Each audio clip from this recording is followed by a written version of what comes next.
Okay. Gonna be just a minute. What? Yeah. Well, I thought that was good for you.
Yeah, they're just getting the live stream going. They got the power back up. They got to get everything going. In just a minute, Mr. Randy.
Alright guys, looks like we're back on live.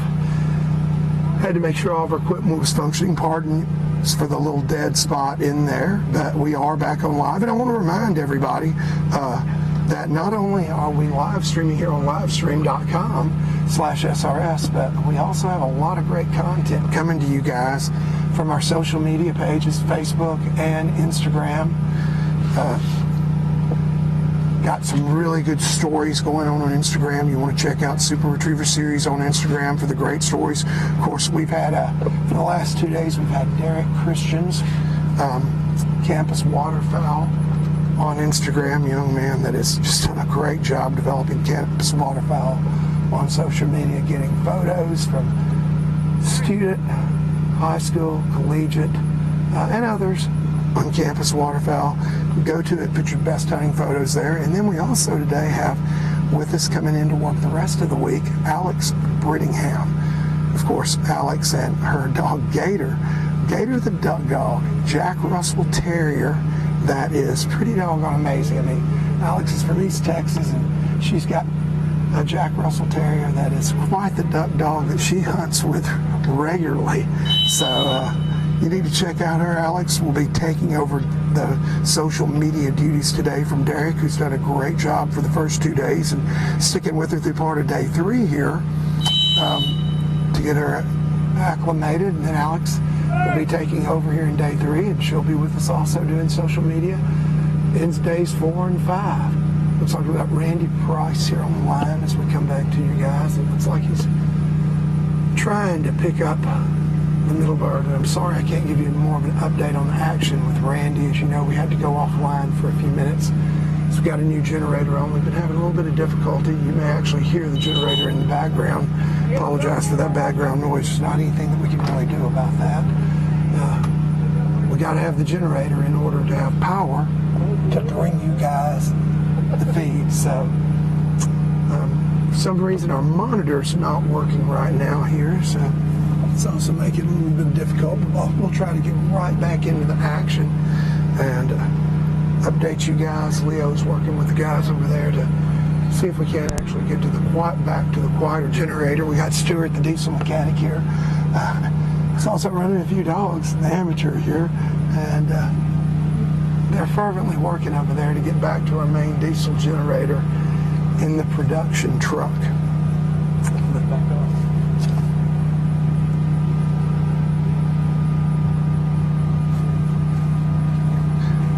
We've had a couple of really good runs this morning, and then we've had a couple of them showing how tough the situation remains. You know, a lot of times tests change dramatically as the conditions change over time. You know, the test that one dog runs in the morning may not be the exact same test in the afternoon as factors change, but this test, it seems like to me, it's remained pretty consistent in the challenges. We're seeing the dogs pretty much do similar things all the way through, even as the sun changed positions and stuff yesterday. And this morning we've got a little bit more wind coming, seems like kind of from a southwesterly or westerly direction. First time we've seen that. But our dogs are still, you know, the pitfalls that we saw yesterday in the morning, we saw the same in the afternoon. We're seeing the same ones again this morning. Leo, wouldn't you agree with that? I would. And not trying to put words in your mouth. That's what's been really impressive about their bird placement to me. You see him getting in a bad place left. But, you know, you watch like the HRC Grand, and I feel like you'll see 0, 0, 0, 0. Then all of a sudden, the wind will change or something, and everybody starts picking the test up. You get a string of 2s, and then the wind changes back, and you go back to 0s. Yeah, but we see that a whole bunch in a lot of these events. But here, I mean, it's, you know, this westerly wind, I think it is playing a factor, blowing them over to that northeast bank, the southwest wind. We just saw Randy's dog hugging that bank pretty good. Again, we welcome all your comments, so please, if you're watching out there, you've got an observation, a comment, let us have them.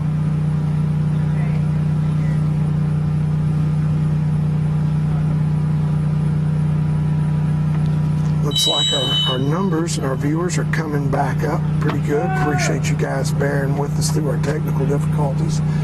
Boy, Randy's done a really good job of getting out of a really bad place here. I think right now, if he pulls this off, that'll be an understatement. You're dead on right about that. I mean, honestly, I thought for a second he might be dead in the water just then, but... Not yet. Yeah, but he has gone from one extreme to the other. We were on the left bank, now we're on the right point. And that is an interesting cast. He just gave a right back. At first I thought he got a cast refusal, but then I looked over and saw he gave a right back. And I think he may have done that because he knows his dog. And he gave the right back because he felt like this dog might suck to that left-hand bank. Try to keep the dog to the right of it. And right now with that head bob, it looks like it just paid off, buddy. That's right. That was, you know, he knew what he was doing. And that, looking at the dog's response, where the dog's was and what the dog had done, sucking to that left bank, I think that was a really wise move on his part. Now he's going to have to work to bring Bell back to the left here.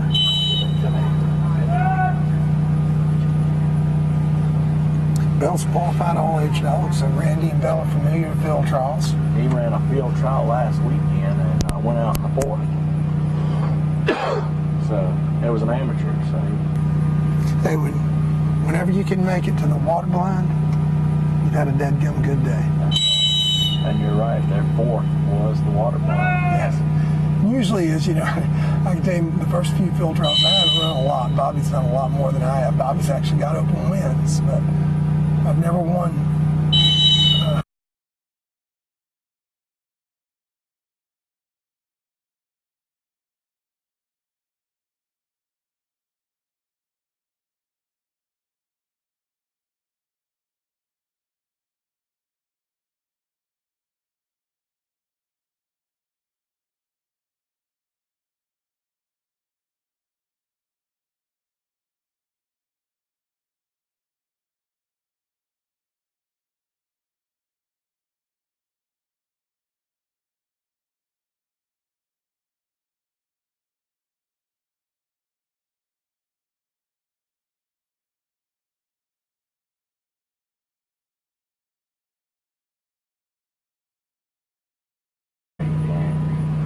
So I let him run. Alvino, I'm sorry to interrupt you.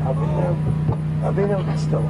I have to look him up. I don't know. Alvino Castillo. That was very good. $650 an hour.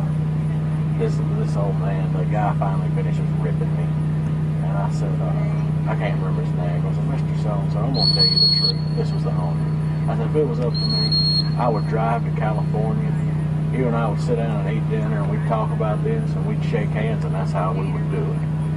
And he went, that's how I grew up doing business, son. And then he told me, I said, but the truth is, since these big city lawyers have gotten involved, we just can't do it that way anymore. He went, that's right.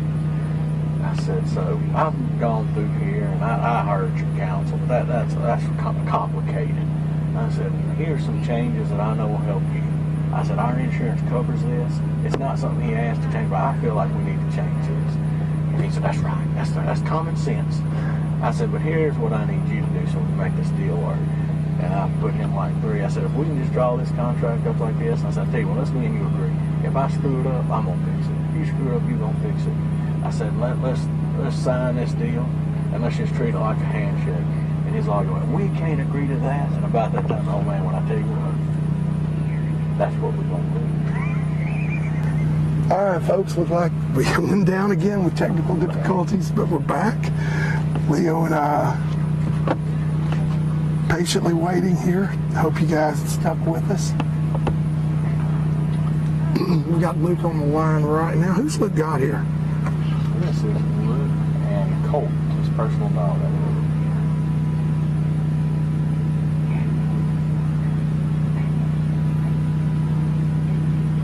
And yeah, we apologize for that interruption there. Since the generator went down,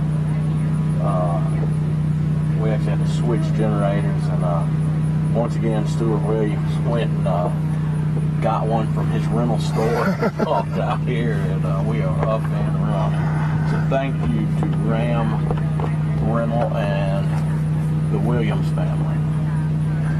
Yeah, got to show them a lot of love here right now. They're one of our sponsors, and they are helping us out when we need it. So if you're just joining us and you hadn't been around through the first 2 days, day one, we had our hunt test scenario. Had scores that ranged from, I think, 12 to 174, 178, but a lot of scores. I mean, a lot of scores in the 20s. Probably well over a third of the field below 30 in the first day.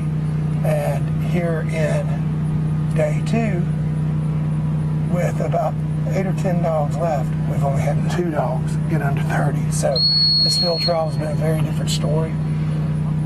Luke Kors is in the lead in the pro division. That was a huge cast right there. I mean, that was money right there. That was a $100 cash. Ain't no doubt about it. But not in the overall lead. We actually have an amateur. Robert and Chrissy are in the lead overall with a score of 55.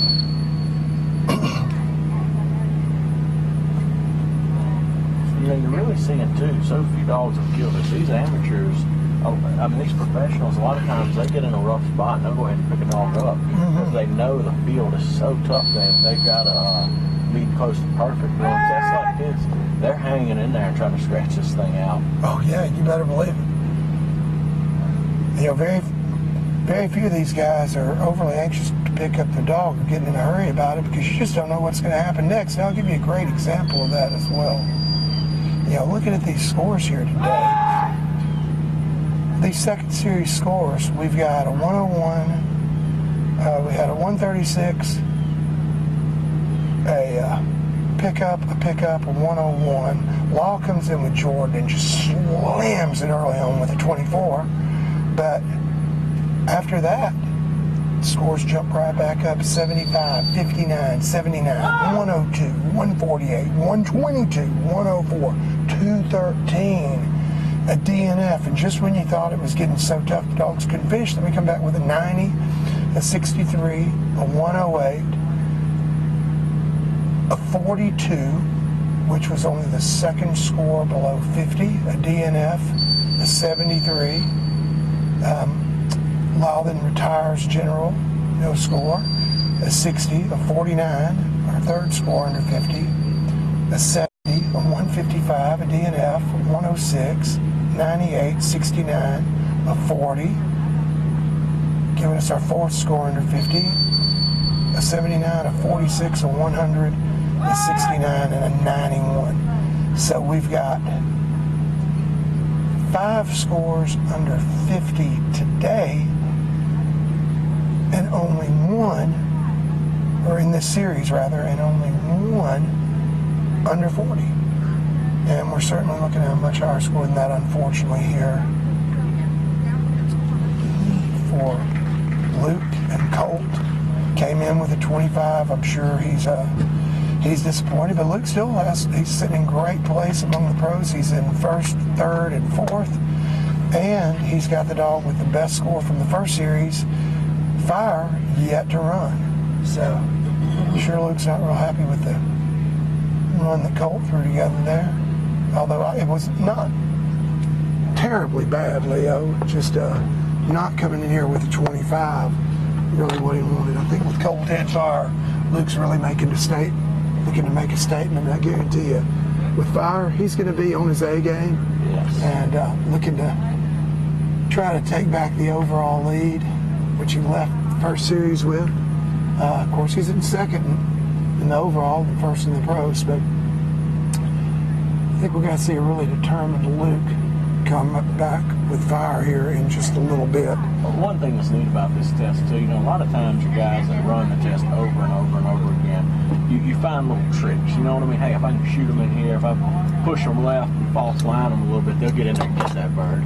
These guys that are running this test over and over again, there's no trick. You either know where the bird is, you go get it, or you don't. I hadn't seen anybody try something that worked. Well, You know what I mean? the trick has been to finish, I mean, that's really the trick of this test. I haven't either. I've seen some guys.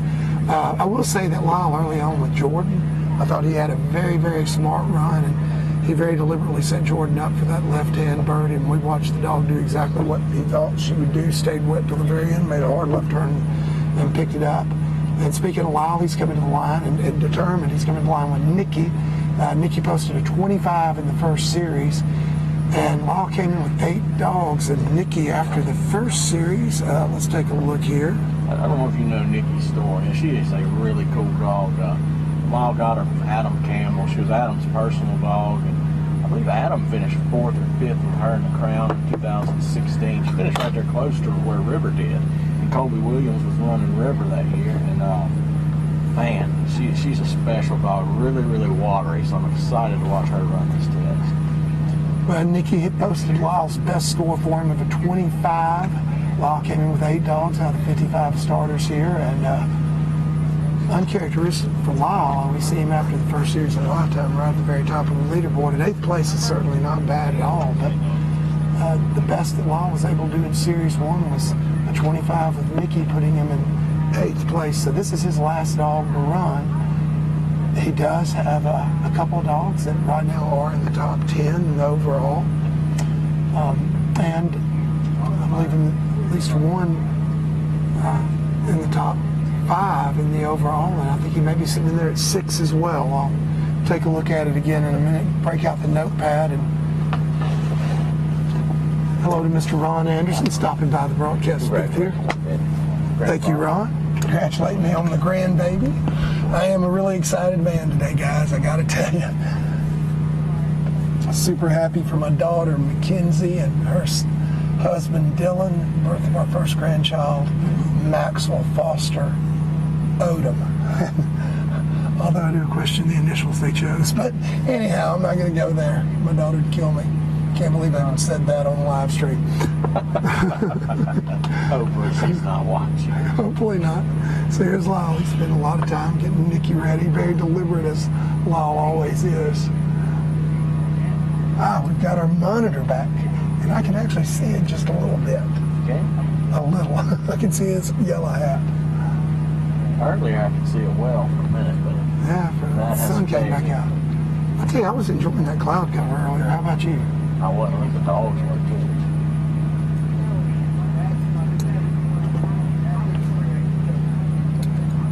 I'll tell you something else that's very interesting to me.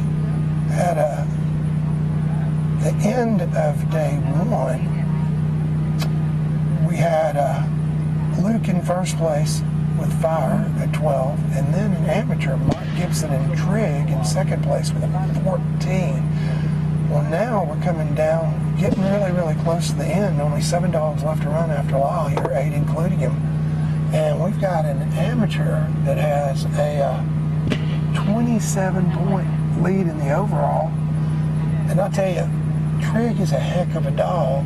Mike Gibson's sitting in a really, really good place. Unless one of these pros comes up and just smacks this, we may see an amateur leading after the second series. Yeah, that's a real possibility at this point. I mean, we've only got 2 scores under 40 at this point. I said 1 earlier. I was wrong. I missed Roberts. We've got 2 under 40. It wasn't posted on the leaderboard at the time. We're going to try to get an update to the leaderboard here in just a second, too. Law's already handling early here with Nikki, so. Yeah. This test, I said something earlier that I'm going to have to eat crow as well. Up until the last few dogs, I'd really thought that we were seeing basically the same factors in the same test, but as Matt Emerson, our marshal, just turned and walked away from the line, shaking his head and pointed out it's getting rough, and it is. I mean, this is a very, very, very good dog, Nikki, and Lyle is just fighting like heck to just pick up the go bird. We just saw, Luke come off the line with his second best dog after day 1. Colt. Luke score. Sorry. It's fine. I'm going to see if I can't get somebody from back there to send us an update on the scores here in just a second.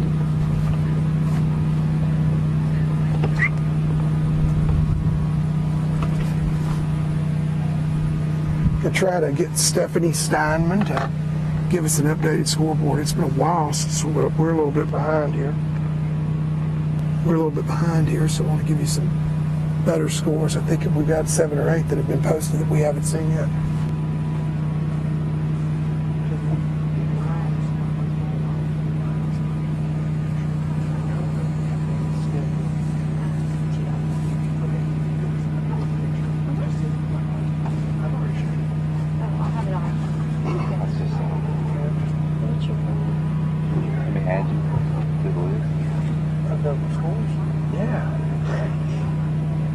Why haven't we caught on already?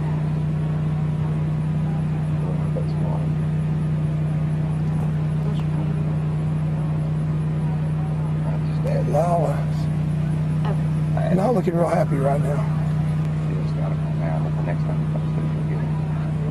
I'll share my contact. Man, I'm just gonna send it all on. I'll just get her everything. Thank you very much, Matt. Well, I didn't mean to. You got her up on? Yeah, I haven't done it for a while. There you go. Oh, that's neat. I wonder if that's you. Alright, Nikki's looking pretty good on this bird. Let's see if she can hold that line. Yeah. I'd accept. Got it. And then create new contact. There you go. Okay. Hey, you can airdrop the photo of it to me too if you close by if you've got it. Can I just get in here? Yeah, so when you go to the pictures, go to photo. Swimming like she's knowing where she's going. She's off that point. She's through online like the second point. But it's, Thank you, baby. that is a pretty good place to be. Most of Lyle's dogs are hooked out and gone a little fat right now. It looks like she's making that same commitment. Yeah, and I don't think Lyle's panicking at all right now because, I think based on talking to him after his first dog Jordan run, this is what he kind of expects his dogs to do. Lyle does a lot of 3 and 4 down the shore. That's right. Probably trains on it more than anybody that I know. And See a real old timer from the retrieval world joining us in the tent. Yes, a sir. Louisiana legend, Mr. Ken Johnson. Shut up. Ken John. Hey. J. Paul Jackson, we're on a live stream right now with you, Ken. Thank you for joining us down here in the tent. Yes, sir. Me to bow up in here. But Leo, I do need to talk to him. This dog's going out to sea just a little bit. Good to see Mr. Ken join us here in the tent for a second. All right, I didn't expect that. I expected Lyle to take it just a little bit further. I think he'd come to the conclusion that Nicky probably wasn't going to make the turn into the bank like we've seen a couple of his dogs do to pick that bird up clean. So he's chosen to go on and go to a real quick handle there. And we've got the love bugs back with us. I got them crawling all over my cup yet again. If you've never been to Natchez, Mississippi in September, they have a flying insect. They call it the love bug. If you ever see, there are usually 2 of them together in flight, so you can probably figure out why they call it the love bug, and they are everywhere. And apparently they love sweets because they're all over my morning Mountain Dew. What I was saying about Lyle earlier is that Lyle does a lot of 3 and 4 down the shore drills, probably more than any other trainer I know. And Lyle kind of expects his dog on these down the shores to swim past the old falls. If he's done one down the shore short and then a second one further, swim past that old fall instead of going through it, get even with the bird, and then turn in. And that's what he trains for. That's a little different than some folks, but it's proved effective several times for him. Can't argue with success. More SRS Crown Champion wins than anybody else in history. Although, to be back in contention, I believe after this run, I don't think Nicky's going to help his standings a whole lot. Even though Nicky came in here with a pretty good score of 25, I think that Lyle's going to have some ground to make up going into the third. And that's also very unusual. We're used to seeing Lyle Steinman being in contention from start to finish. Not saying he's out of contention by any means. just unusual to not have him with 2 or 3 or sometimes even 4 or 5 dogs right in the thick of the hunt going into the semifinals. That's right. He's had a tough week. I mean, man, he's had some. You look back at any competition you do like this, and you need to catch a break here and there. Yeah. And Lyle hasn't seen a break yet. Well, you know, he's got Jordan that is going to make the cut, I believe, to the 18. I haven't added up all the scores of Pete. But what I was about to say about Jordan, who's posted 24, which is the best score here by far in this series. But in the first series, he chose to roll with Jordan and to take, you know, for him, I don't think he'd even say it was a gamble because it fits more into his style. But he let Jordan go way, way deep and then come back and have 2 very, very extended hunts. He didn't handle, and Jordan may be the only dog that picked all the marks up clean in the first series. Yes. If Jordan wasn't the only dog, I mean, you could count them on the fingers of one hand, the number that did. But Jordan posted a hefty score of 104. And I'm sure Lyle disagreed heavily with that. Felt like that Jordan wasn't roaming and should have gotten a much better score by virtue of being the only dog to pick them all up clean and wound up being, you know, in the bottom 15% after day 1. So the judges' interpretation and style, and it changes from event to event as the judges change. You know, one set of judges may have really, really put a lot of emphasis on being able to pick up all the mark without handling. These guys, they put a lot more emphasis on doing it as clean as you can, and think that a quick handle is, you know, possibly preferable to an extended hunt. And so just a bad break for Lyle there with Jordan in the first series. That, you know, that's what these guys are looking for. And whether it's an HRC starting test or a Super Retriever Series Crown Championship, every set of judges has something that they're looking for. And I believe that Leo's mic has gone down on him for a second, so we've got our director Jeff stepping into the tent here. So I was looking for some feedback from Leo there, but unfortunately he can't give it for a second. But I do want to hear his thoughts on that in just a minute.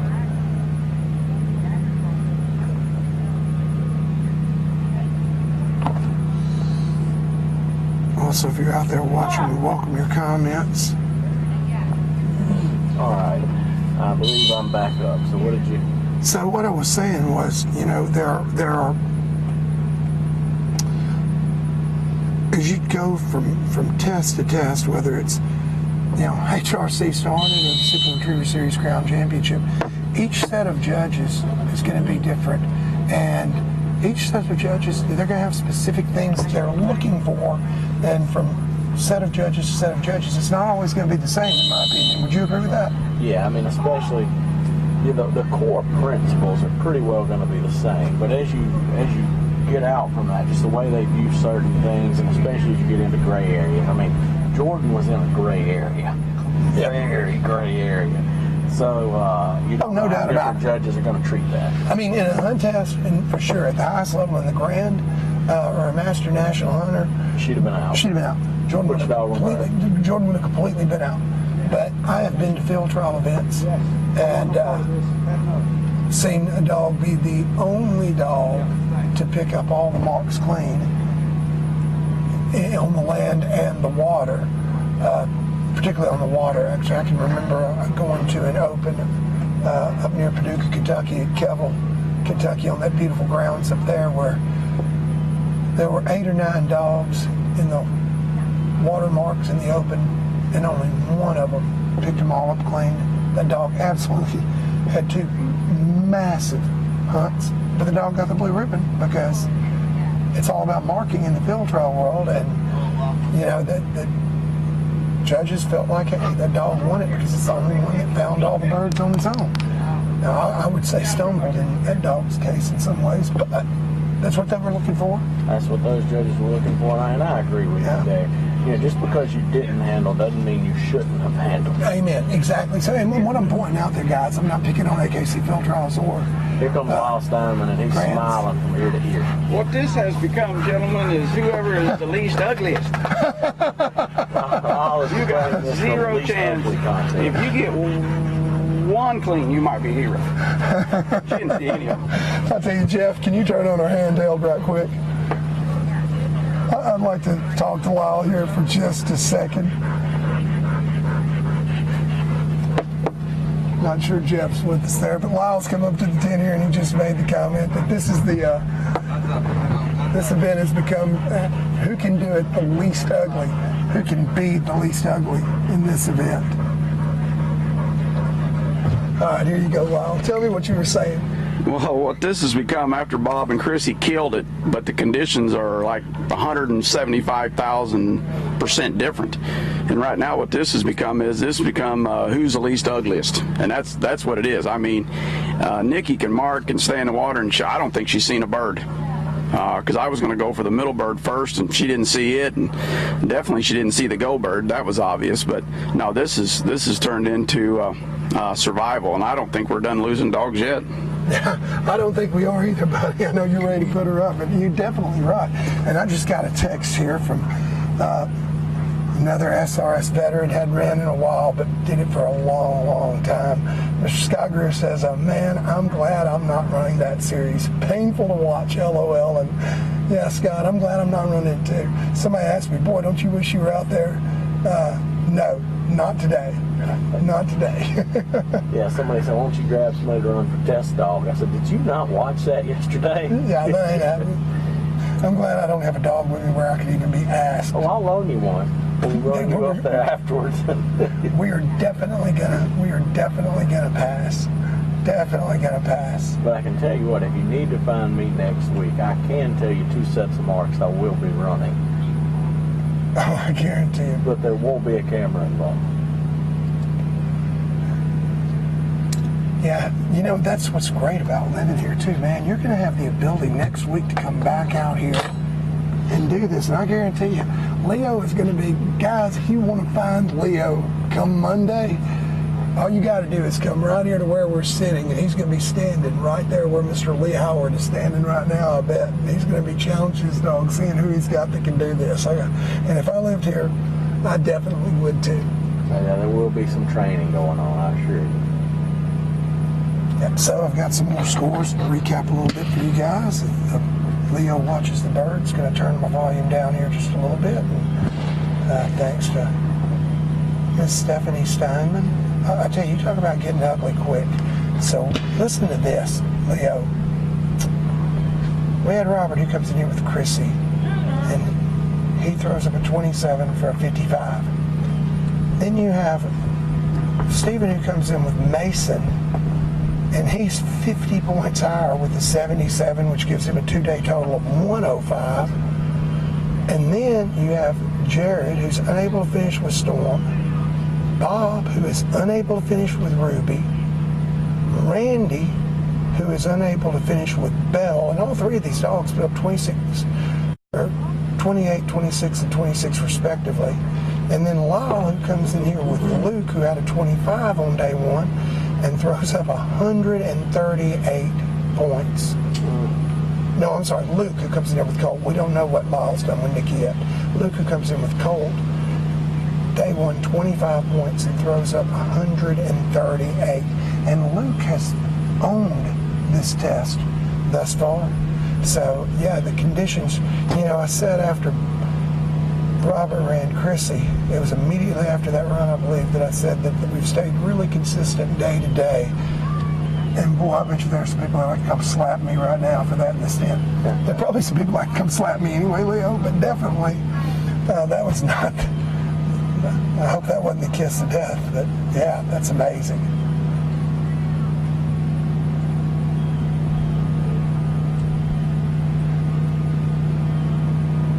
Just can't believe. And here's something, another good point to discuss. I just got a question from Barry Lyons. And he said, would the handlers be allowed to squat down while the marks are going on to point the guns out? And, you know, that wasn't a question that was asked. Normally in a field trial situation, you wouldn't be allowed to do that. But I don't know if these judges would have allowed you to do it or not. What do you think? I think they would have. think they would? I don't. Well, I'll tell you what. They didn't say you couldn't in the handlers meeting. If we had a handler that gave it a try, you can point out the birds. I actually once in a test up in northern Ohio, up at Freddie Zink's place, had a dog that was a hunt test dog that was running that I dropped down beside and held my arm out like a gun, and judges in that event didn't say a word. I don't think these guys, they're all hunt test guys, I don't think any one of them says that thing. We need to try to convince one of the remaining handlers to try it. But Barry, that's a good question. And if they would allow it, that would definitely be it. Appreciate the comment from the producers here. Just a second. Hey, talent, y'all are looking good, and I'm loving it. We really appreciate that. Greg Smith says we got those love bugs here in Central Texas too. Crazy amount of them this year. Sean Shannon, thank you very much for the congratulations. Bang, nice to see you joining us.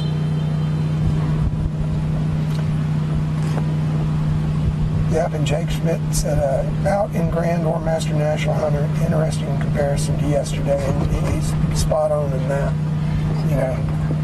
And I got to tell you, doing a field trial, AKC field trial license judge, you don't get for something completely different from, say, a grand judge. I mean, way, way different. Lee's running shooter here.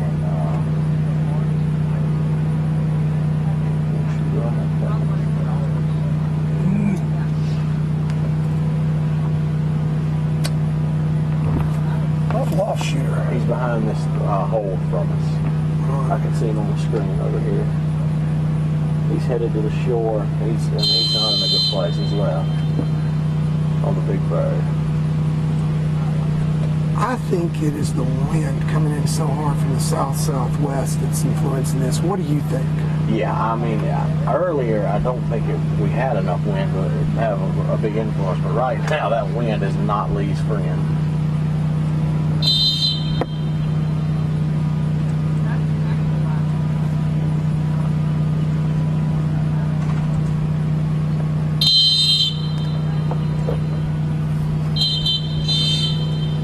Boy, he's really, really moving back and forth hard. Lee is working really, really hard on the line here. You see him trying his best to get that dog to take the cast. And the thing is, look at the sun. It's on the handle. Oh, what a good cast.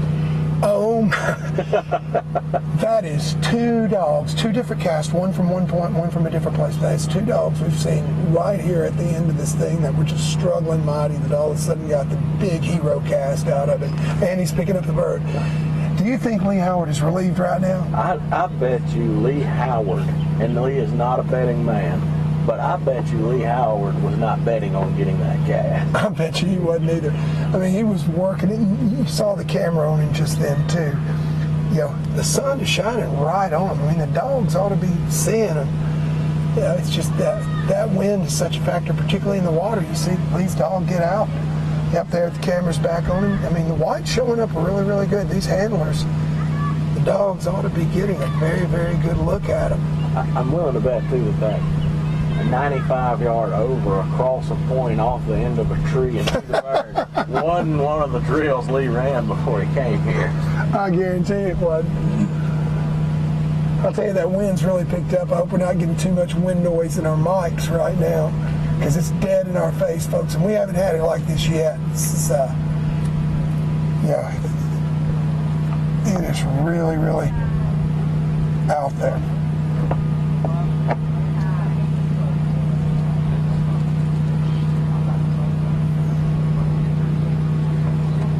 Lee pacing back and forth, waiting.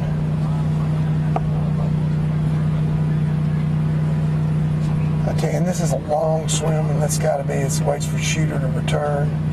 6 dogs left to go.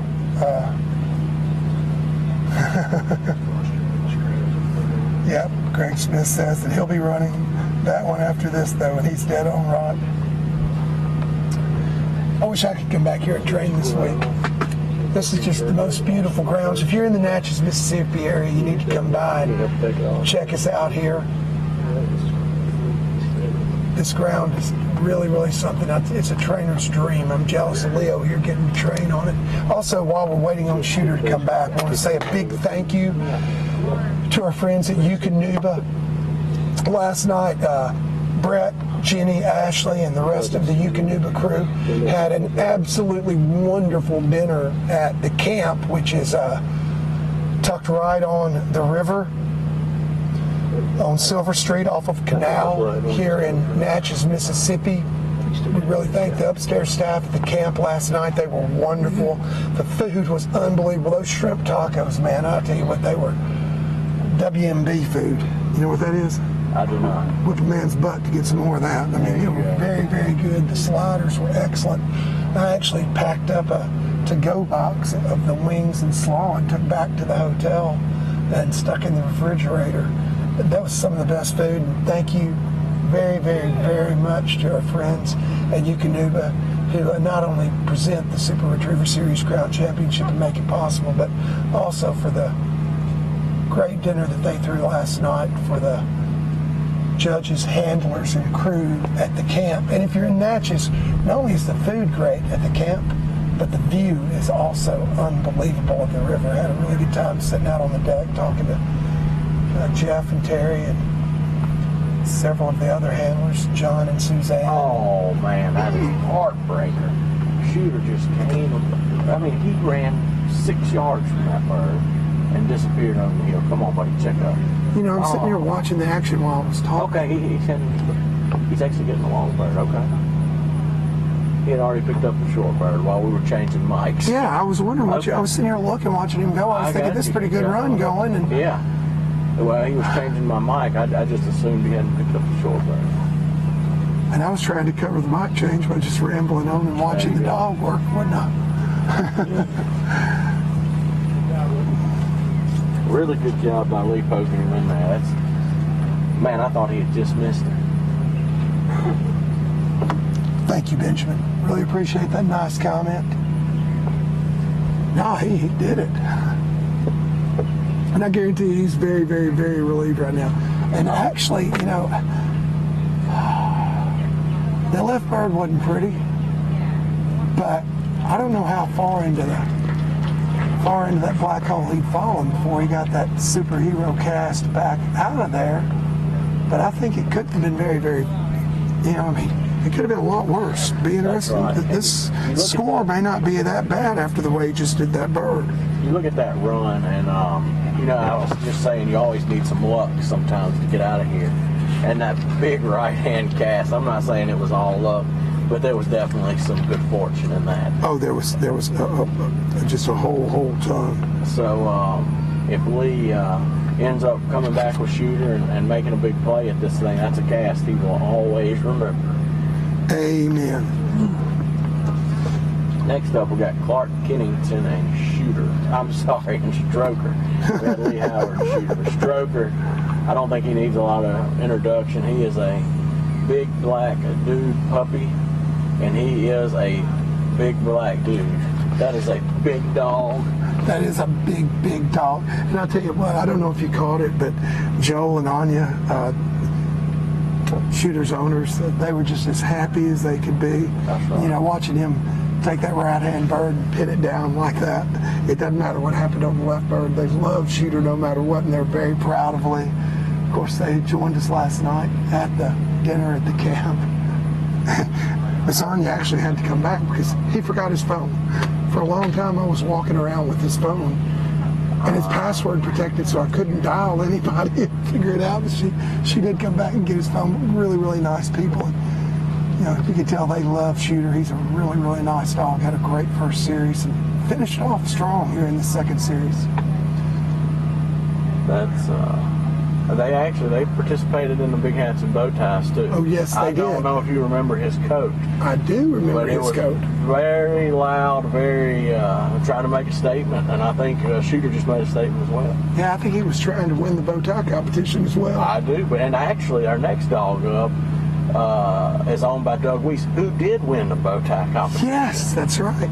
And gave that tie to Natchez Mayor Daryl Brunel, who is a bow tie aficionado and collector. Says he has quite the collection of bow ties. All right, I think they're discussing, trying to figure out exactly how they're going to take it. How they're looking at this. I'm not sure if there's a whole lot to discuss in that right-hand bird. Matt's calling for guns up, so we're about to see Clark and Shooter come to the line. Clark and Stroker, I apologize. Shooter just left the line. I be stroking. And He's been second at the Crown Championship twice. 5 grand passes. He's got a Master National plate. Several SRS wins. He's as accomplished a dog as there is here.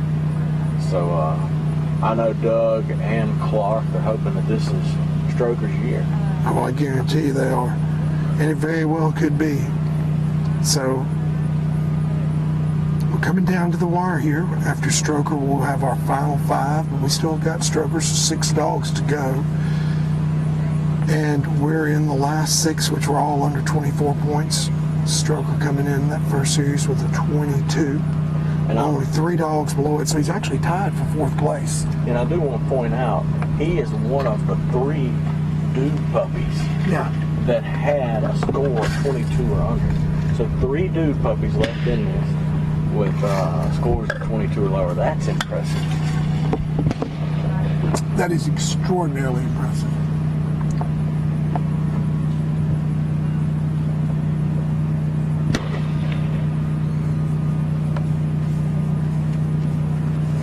He barely perceptibly moved his head right after that bird went down. So I think he saw it, Leo.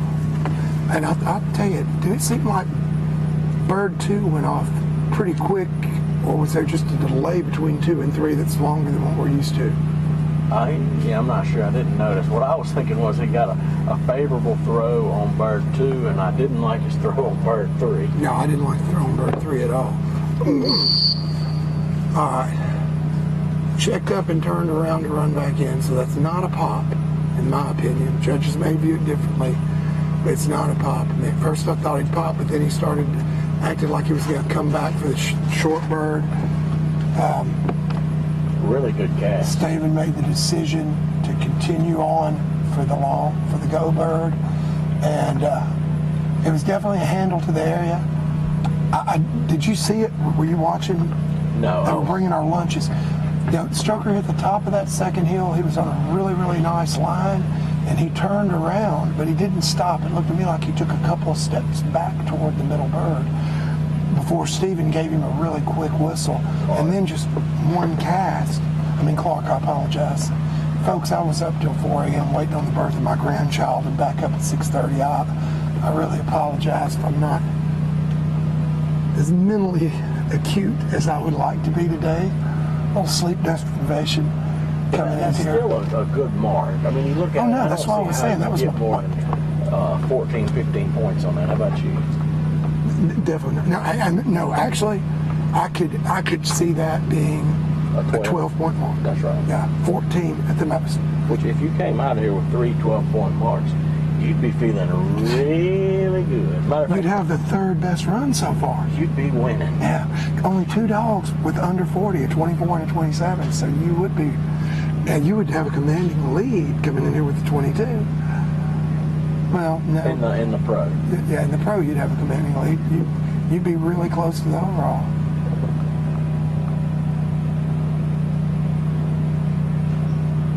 I'll tell you this, Clark made a really quick, good decision there. I'm impressed with that. That was very, very, very smart of Clark. Now, I can't tell if he's going for the middle bird or the long left. I'm thinking he's going for the middle bird. I really do.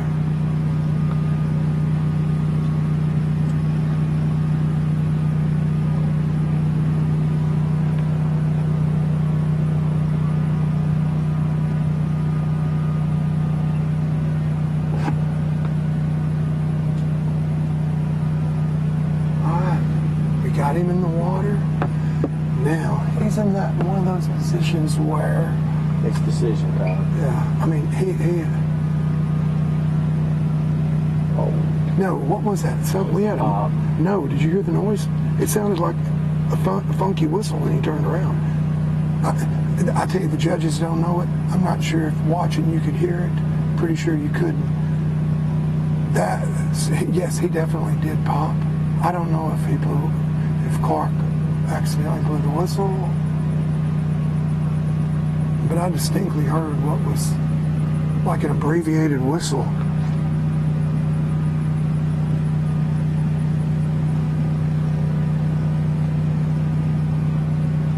That was really unusual and could be unfortunate. Now it's a definite whistle. And he's just going to try to come out with the very best that he can. I think this is so smart. You've definitely got one pop in there, maybe two. Stroker's really confused. You know, I don't know how they'll judge his initial line to the bird. Looks like he's got this little bird picked up. So, yeah, looking at a 12 or a 14 on the right-hand side. With us scoring it, and folks, this is us scoring it. This is not official. This is not the judges. All right, so Greg Smith, who was watching it from the other side, he says he did not blow his whistle. He had his whistle in his hand, and it didn't sound like a P whistle. It sounded like I heard a tweet from a P-less whistle somewhere in there. May have been a bird. Nonetheless, he's blowing a whistle with the P, so it very well could have been a pop as well. Second string is here.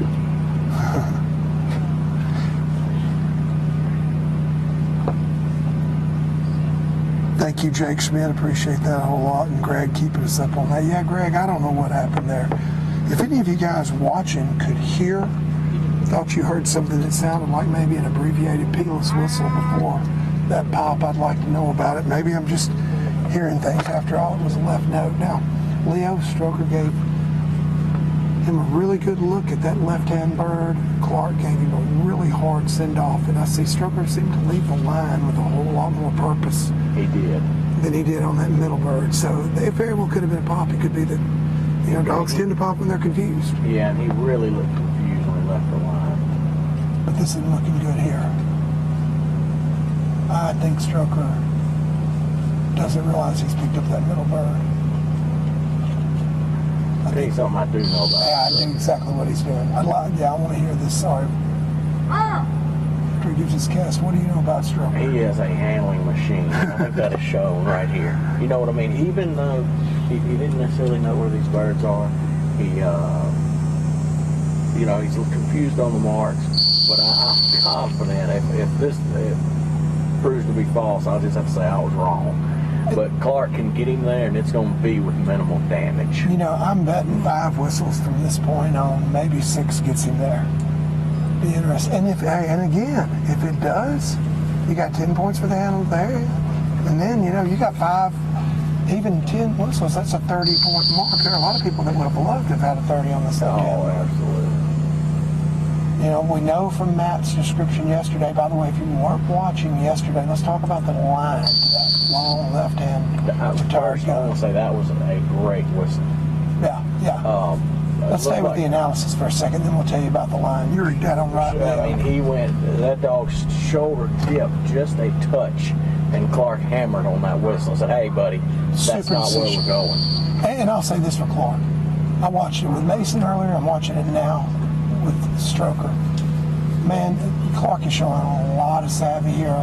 He's a veteran handler in the SRS, and it definitely shows. You know, he may blow it because we're all human and we can all do it, but he's made some really good decisions with this dog on this mark up until this point, and he's continuing. And Stroker, like you said, you called it, Leo. You were prophetic. He's going to handle. I'm loving the line that he's got now.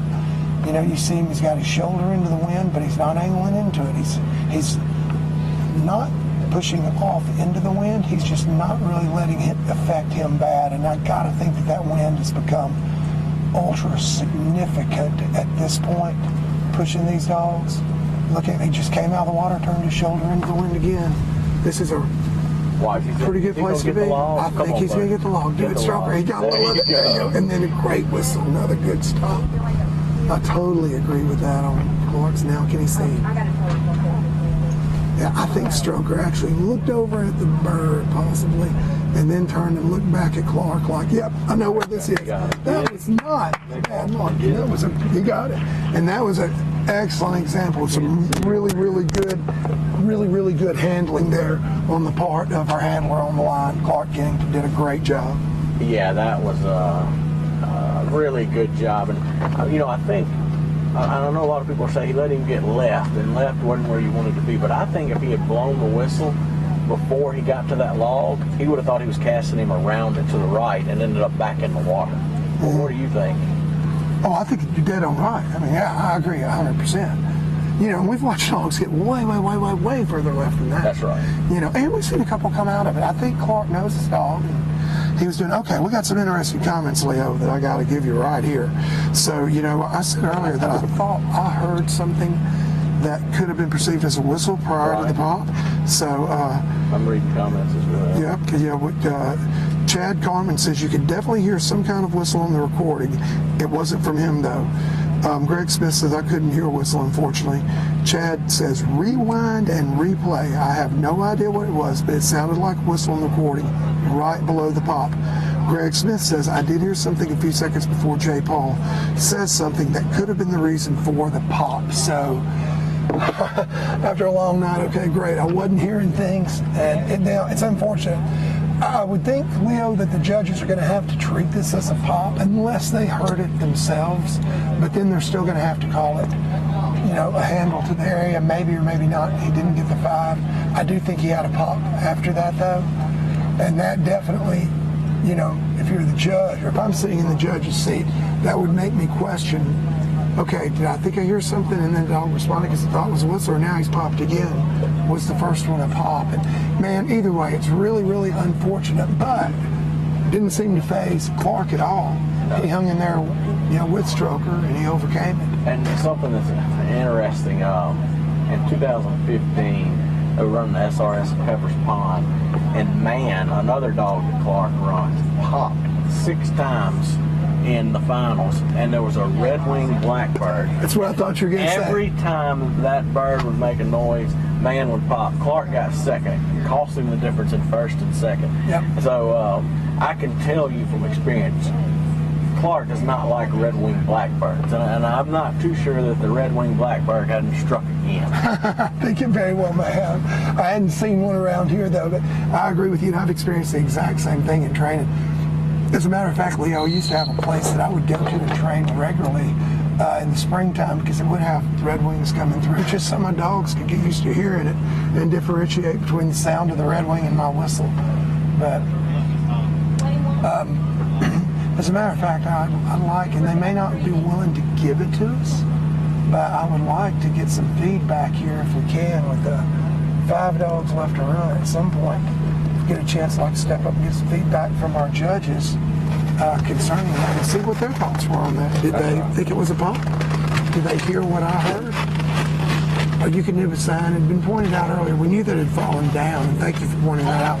Not a lot during the test that we need to do about it at the time, so we're getting that rectified right now. We've got our lunches. I think the camera's on us right now. Yeah, lunch has arrived. We're going to continue. See what we got for lunch. Let's see.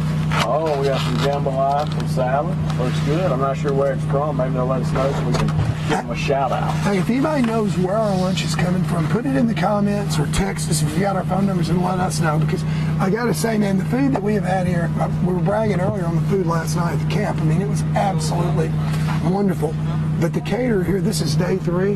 The first day we had barbecue that was as good as any that I've ever had. And I live in the near Memphis, where I consider to be particularly the wet barbecue capital of the nation, and we get some great barbecue. And then yesterday we had, I think we had a little andouille sausage and a barbecued leg quarter and a great salad, sauteed zucchini. Today, this jambalaya looks absolutely great. I hope we get to dig into it here in just a second. So we have Hollis and Victor coming to line. Hollis Hoyer and her dog Victor. They put him a 22 in the first series, did a tremendous job there. She's got Victor lining him up. See Miss Jenny from Yukonoob up there right behind the handler's tent.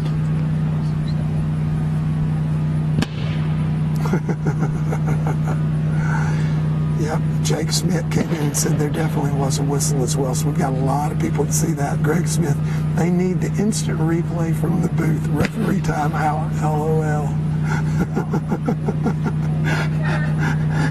Yeah, Greg, that might be a really hard one for us to incorporate in the Super Retriever series, but I agree with you, buddy, on that one. I'm sure that right now Clark would love to have him throw a timeout, call a timeout, and go to instant replay. And Jake, we're really, really glad that you appreciate the live feed. Hope you guys are all enjoying it. Please keep your comments coming. Also, if you got any questions, anything you'd like to hear about from Leo and I, he stepped out real quick to enjoy his lunch, I hope. Actually, Leo has stepped out for just a second because we got the question over here that he's taking care of.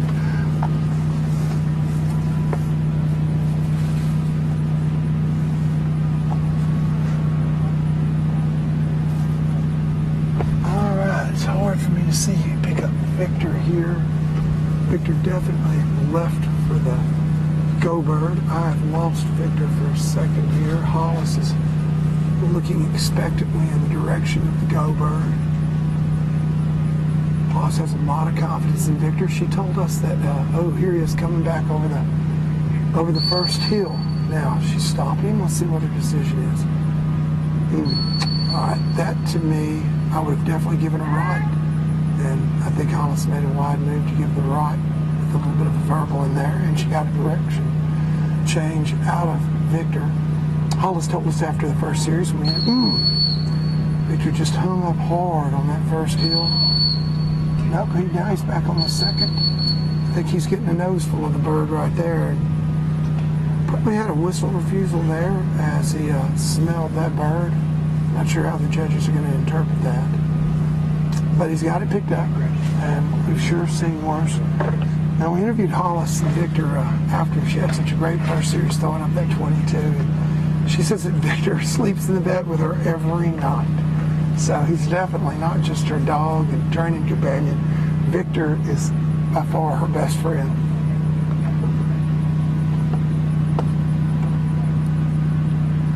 Now, let's see where she looks after this.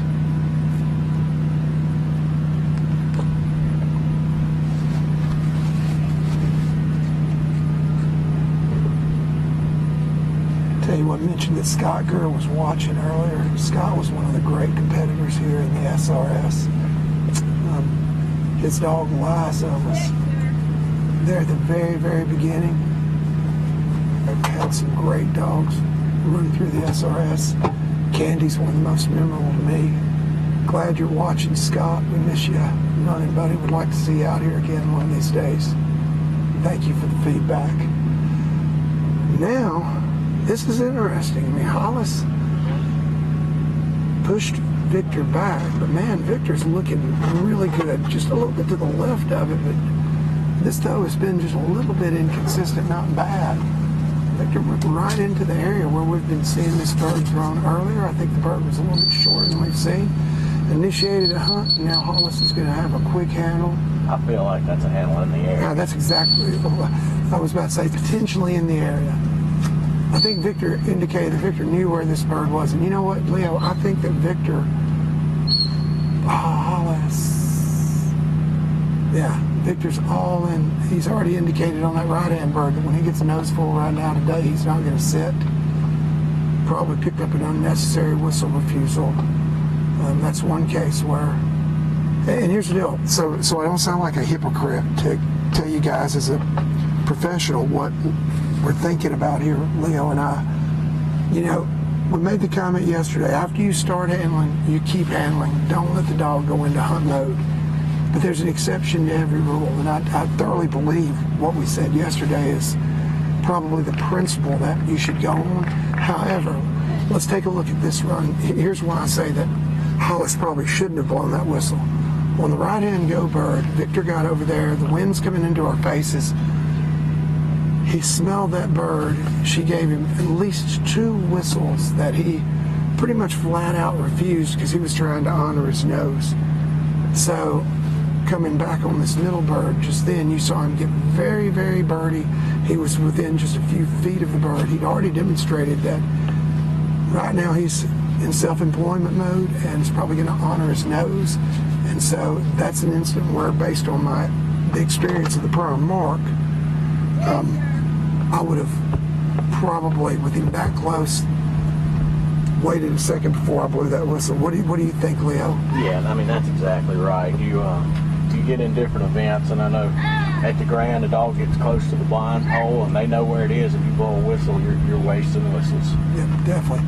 Well, I couldn't tell, but I thought while we were talking, then we had a pop. Yeah, Victor is just turning Hollis off, unfortunately. She sent him hard for the water. He's running dead in the rim, running toward the water, but he is showing absolutely no indication that he wants to get wet whatsoever here. Man, that is surprising and unfortunate. And I've got to think, all these blatant refusals, I'm not sure they didn't actually pop, but he is definitely doing everything he can to avoid that water. He has become extraordinarily land-eye dominant. But then look at that. Wow. He just gave an entry, really nice entry off of that point. But still, he is not wanting to go into that wind, into that water. This is unfortunate. She came in here with a great score. But this dog's clearly capable of doing big dog work. And that's just, right now, it's just not their day. No, it isn't. No, it isn't. And as Benjamin said, Victor was pretty much on his game through the first two birds. On that second bird, the middle bird that she picked up, he went right straight to the area of the fall. She had a real clean handle to get him on the bird. Didn't have a terrible handle by any means on the right-hand mark. She gave a left back when she should have given a right that cost her an extra cast. Got a couple of refusals at the end, but now here on bird 3, it's Victor, who was looking on his game through the first two, all of a sudden it got really, really rough, and she is still not out of the woods yet. I can't see Victor because he's behind the camera hide, but it looks like he's popping out into our view, and he's making progress to the bird, but he's still left in an area that we've seen be real trouble for a bunch of these dogs today. I'm sure you can't see him at all. He's right behind the right-hand side of the umbrella from your point of view. Man, that's a tough spot to be in. It is. You got to give her credit. She was trying as hard as she could not to get there. Yeah. But he just wasn't having it. And she's hung with him. As a handler, that's a tough spot. You feel like you're not getting what you need. Victor just took a hard left turn, I believe, disappeared behind the umbrella. She's giving him right back. And he took it for a little bit. He's driving back toward the shoreline now. Hollis, I think if I were in her shoes, yep, she's giving another whistle. I don't know, Leo, I might have, since he's shown that he doesn't really want to be wet so bad, I might let him just go on and drive on a bad line to the land to see if I couldn't have better luck getting the cast on more.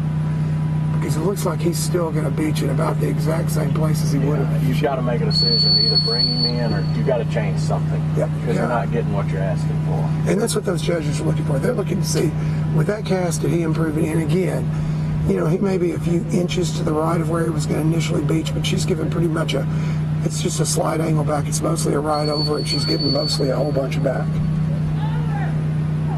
And she gives that big verbal over right there that's going to drive him back. I definitely agree with the direction change here. And we're not beating up on Hollis. I hope I don't sound overly critical because, man, I have tremendous respect for her, and Victor's an amazing dog. You get up there in the heat of the situation. I know she's just trying to survive and finish this thing. I think right now, the best thing that Hollis could do, Leo, she saw her stop Victor and she gave him a really fast cast. Now, it was an over. It wasn't a verbal back. Or it wasn't a verbal over. It was a silent over. So it didn't, have that connotation that the verbal would have of driving the dog back. But still, I think if you're watching this and you're trying to learn from this, and I've made, I mean, I used to have judges tell me all the time, J-Paul, slow down. I guarantee you some of them are in the gallery here and some of them are listening to this. The best thing that she could do, see her casting again fairly quick, I would sit that dog down and I'd just let him sit for a second. Even if I had to blow a couple of whistles to make him stay there. Gather up, sit him. That's what a blind is. It's just you're trying to control the dog's momentum, and right now she just needs to stop that momentum. Yeah. Recollect, and because he's on a one-way course right now. Yeah, he is definitely not working with Hollis, and she's doing her best.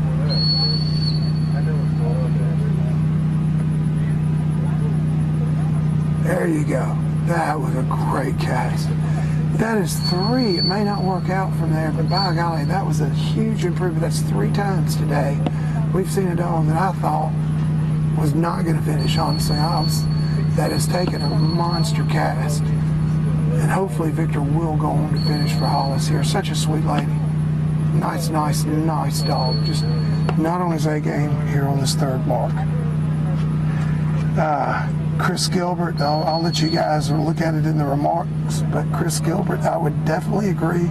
I think that is a point on observation.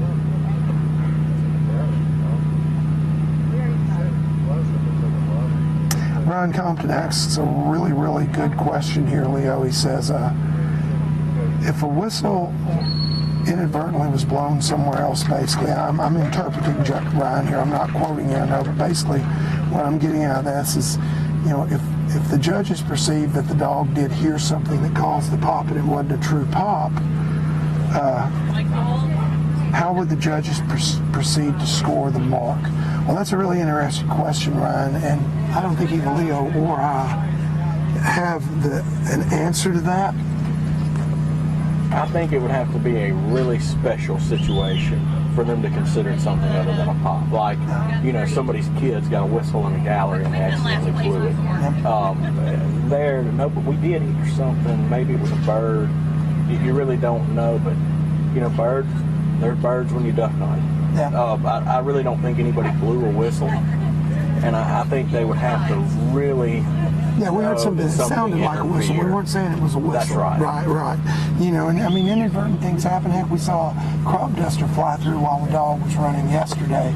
So the other thing, though, that factors in there, Ryan, in my mind on this is, couldn't tell for sure from back here. Also, sometimes when we're talking, we may miss a whistle, but it appeared that just a few seconds later, Stroker actually did pop.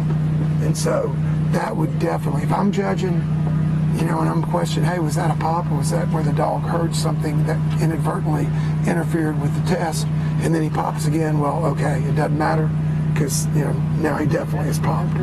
So, right. But Ryan, to answer your question as directly as possible, I don't know.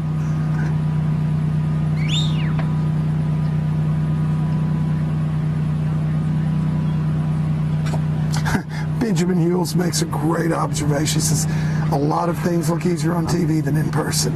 Not the SRS. It looks difficult from every angle. Let me tell you, Ben, you were right on the money. It looks hard as heck from up here where we're watching it. I mean, I am not envious of these guys today. All right, guys, here comes a true story to the line. My good friend,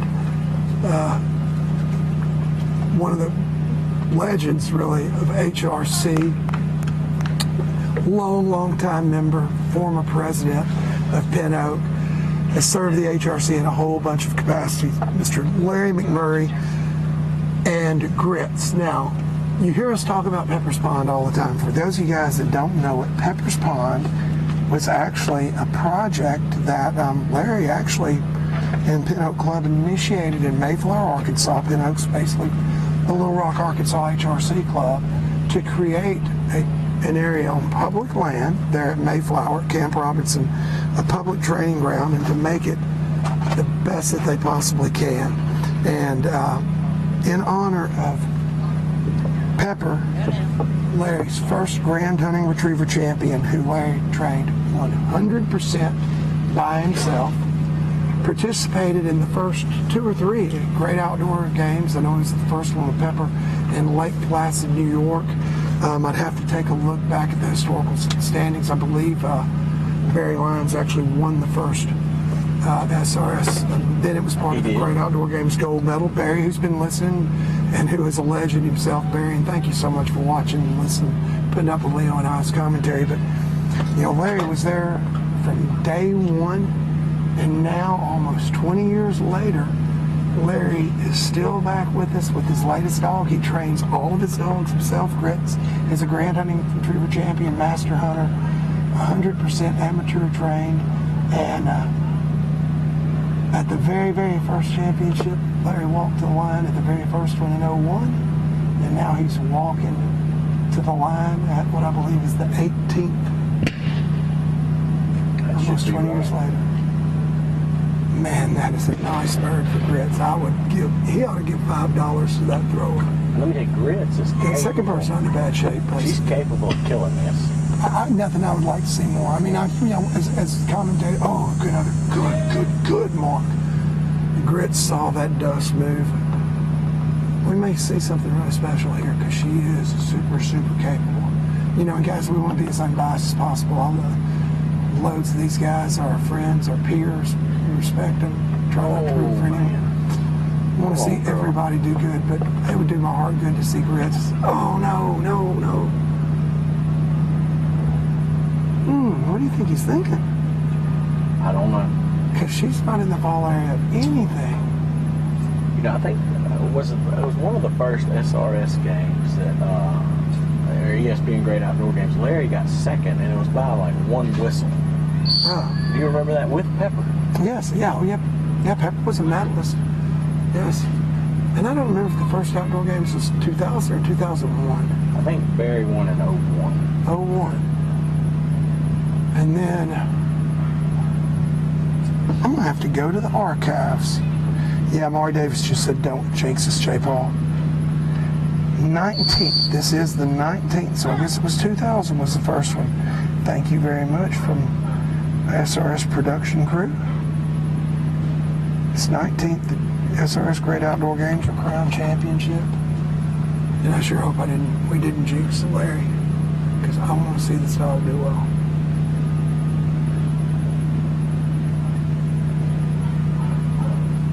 Do you see Grits? Pressing it. Anybody? She got it. She's on her way back. She's on her way back.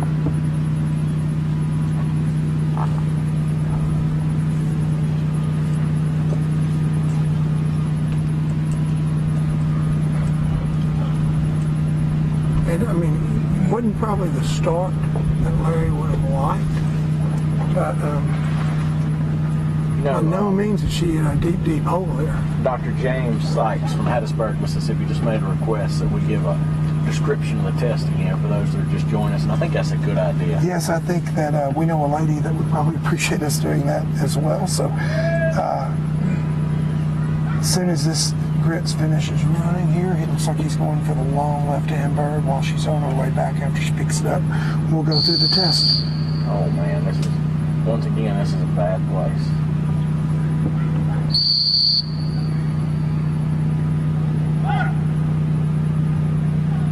Let's talk about the spot where he chose to handle right there.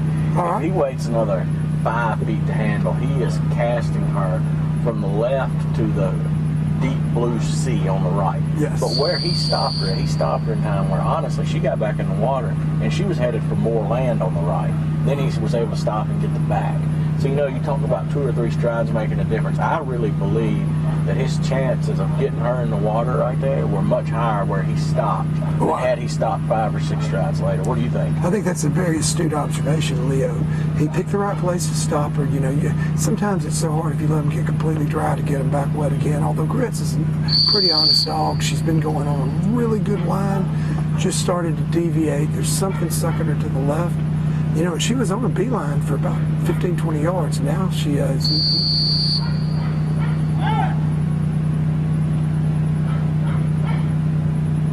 Give her a big right hand back there.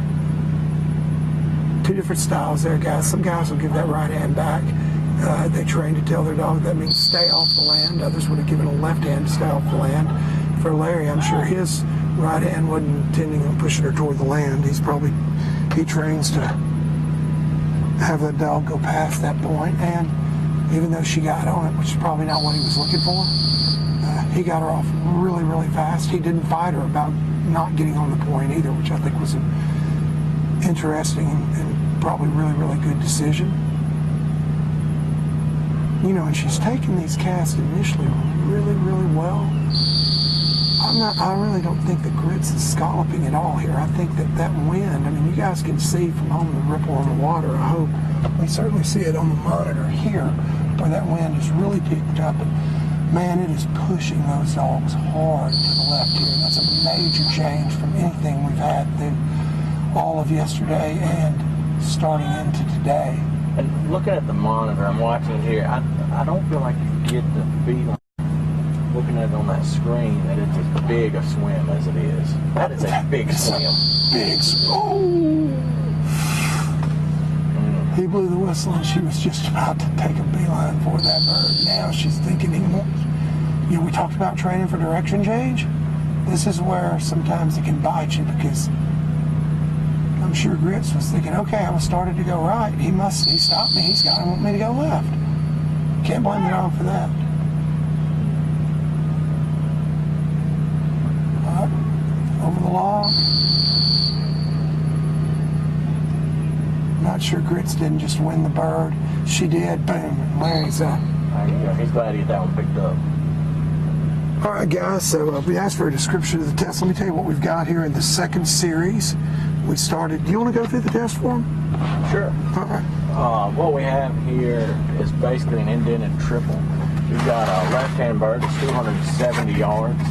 The path to the bird takes you into the water, past a point coming out from the right-hand side, which has your standout gun on it. The true line continues on just off of a point on the left-hand side, and the bird is actually tucked in between 2 points. And that bird does retire. The middle bird is your short check-down bird, standout gun. It's on a point. The line to the bird takes you just shy of some water, across a point that has decoys on it, back across another piece of water, and onto the point you just missed on the way to the long bird. And the interesting part about this test to me, the go bird also retires en route. The line to the go bird is across a couple of hills. It's right past off the back side of the exposed short gun, and it's kind of tucked off to the left once the dog gets up there. We hadn't seen a lot of dogs. It seems like they have to make a decision, and they either go right into a wide open field that opens up just past where that bird lands, or they go left and get into the water. It takes a whole lot of discipline for a dog to stay on the line to that go bird and get it. We've seen a ton of handles on that bird. Yeah, I'm not sure, Leo, that we have seen a single zero on that go bird. No, and that's rare. That really is rare. I mean, this go bird has been much, much tougher than most. The distances are, we think, about 270 on the left bird, about 140 on the indented middle bird, and about 240 or 250 on the right-hand bird. Is that right, Leo? That's right.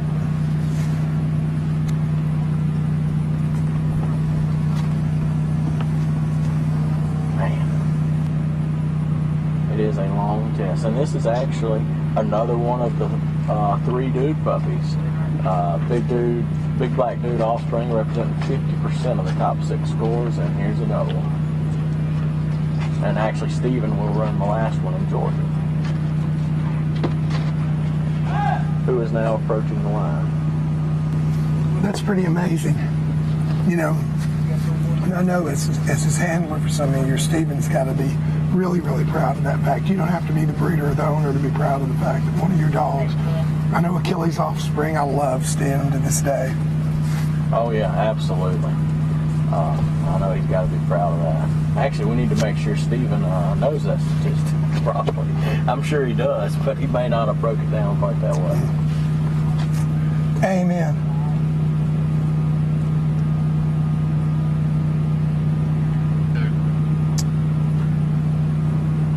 Larry's taking a good long look at that right-hand bird.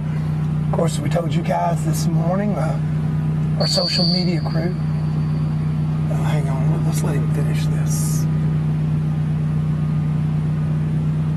I thought I tell you, that's not bad. I thought she was on a really good line. He got her to take a good long look before he sent her.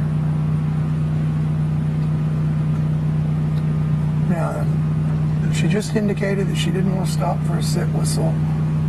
He's wondered why in the heck can she not smell it when she could smell the left-hand bird. I'm sure Larry right there was thinking, okay, she's got, see, there you go. She's got the nose of it now, and so she's not stopping. And I think Larry was trying to avoid a whistle there because he felt like that was the outcome he was going to get.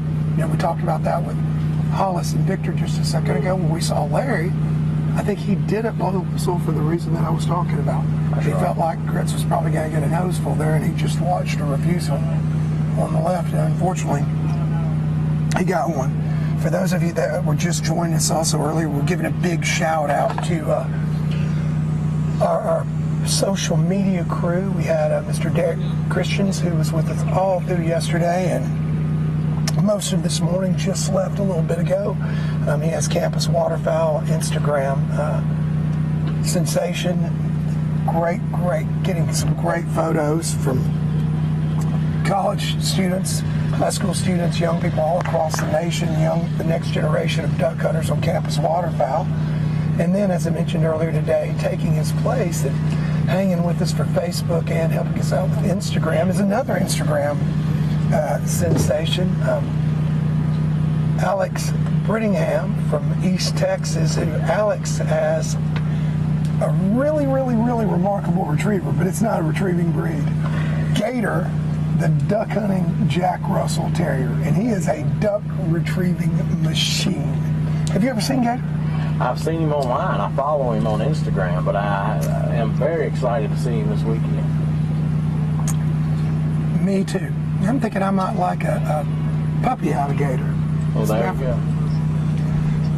All right, guys, so taking a little break here, starting to rebird, and I want to thank all the people that make this possible. Eukanuba, Ox Coolers by Water's Edge, Tangle Free, and our other sponsors. And we're going to take you out to commercial break. We'll be back in just a few minutes at the Super Retriever Series Crown Championship, presented by Eukanuba.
All right, we are back on here.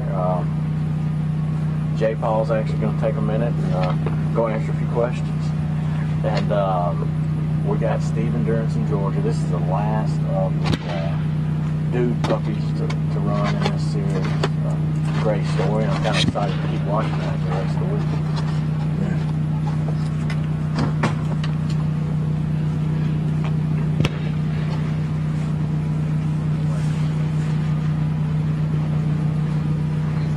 Alright, it looks like we've got a no bird there. The middle bird didn't come out quite like they wanted it to. And you know, one thing, we hadn't had a lot of no birds this week, and rightfully so, because the bird boys are doing an excellent job there. You know, the throw just wasn't quite what they wanted. And I really take my hats off to the judges and the marshal for saying, look guys, let's give this dog as good a shot as we can. They all want to see the same test, so let's make sure we get this like it needs to be. So hats off to the crew.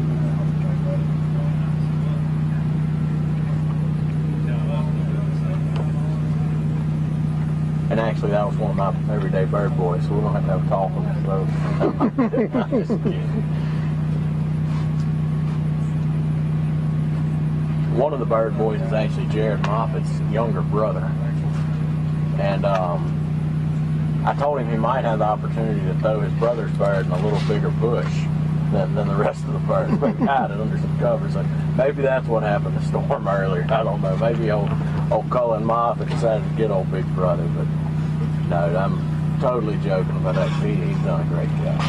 I actually, knock on wood, I don't think he's had a no bird all week, and he's thrown every day.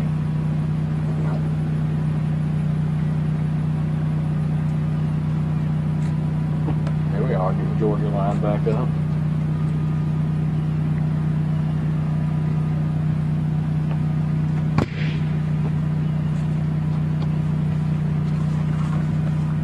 Nice throw on bird one.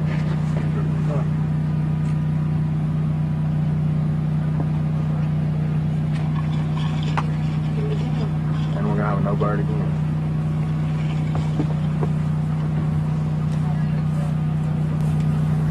All right, I'm slipping back over here to the broadcast booth. I cannot believe 2 in a row, man. Now we got to get dog in there. What a terrible, terrible break for Steven. Of course, Steven's a consummate professional. He looks just as relaxed as he can be, putting Georgia back in the holding blind. I took a minute to step away from the tent, talk to some people in the gallery, see what they thought about this, and I can tell you pretty much the general consensus from everybody here on the grounds today is that's not running it is, dang, I'm thankful I'm not doing it for score. But there are several of the guys back there that pros and ams alike that have made the comment that they would love to come back here and set something up similar in training. There's a whole lot that can be learned from this setup. And Matt. I definitely agree. We're trying to get the attention of our Marshal, Matt Emerson, for a second. What's Larry's score? Larry, we got a lot of people wondering about the score for grits. Let's see if we can get that for you guys. Sorry, folks. I was trying to get... Larry and Grits came in with a 104 for today's run. I thank you, Matt Emerson, for getting us that score. And I don't know if the cameras are showing this, but Luke Coor went and got it. We needed to pick up dogs. That bird fell in the water. Luke Coor sprinted to his truck, got a dog, went down there, got the bird, and it's back out of there. And I tell you, that's another testament to his work ethic. That is unbelievable. I mean, the young man, he's an athlete anyway. He looked like a sprinter there. And it didn't take him but a second to be Johnny on the spot with a dog, too. Be proud to have that young man working with me or handling my dog, let me tell you. All right, you just got on Rhodey's hit list. No, don't worry, Rhodey. I'm no longer full-time at this stuff, so it's okay. Doggone it, I'm sitting here pouring me a Sprite, and I think I got it out, but I may have a love bug that I just can't see down in my Sprite. I hope he doesn't drink too much of it. That just adds flavor. Louisiana cocktail.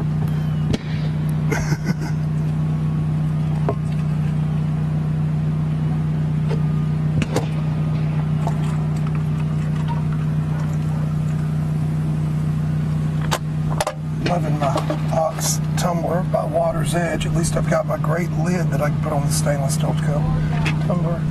I hope keep all them these bird boys like throwing this mark, because these marks just going to get to throw them again next week. Oh, yeah. I tell you, he left, man.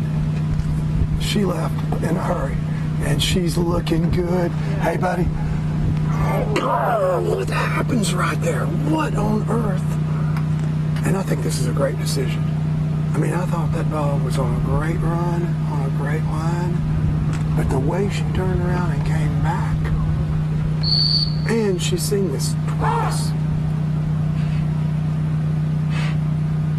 All right, I've lost her, Leo. I thought she was fixing to put a mile or so. Well, last She's right there at the shore, bird. Yeah. She got it. Now I Was she continuing to come in? Huh? I saw her make the stop on the hill. I saw her come back at the umbrella at the she hut. continued to come in. She didn't set up a hunt. Handle to there?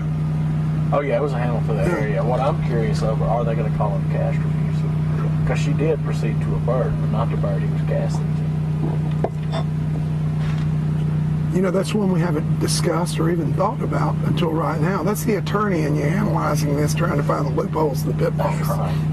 I mean, That's a you good got one. That's a feed great observation. And a cast, and then she picks up the bird, and she was out of sight the entire No, time. I'll tell you why I wouldn't call it cast refusal.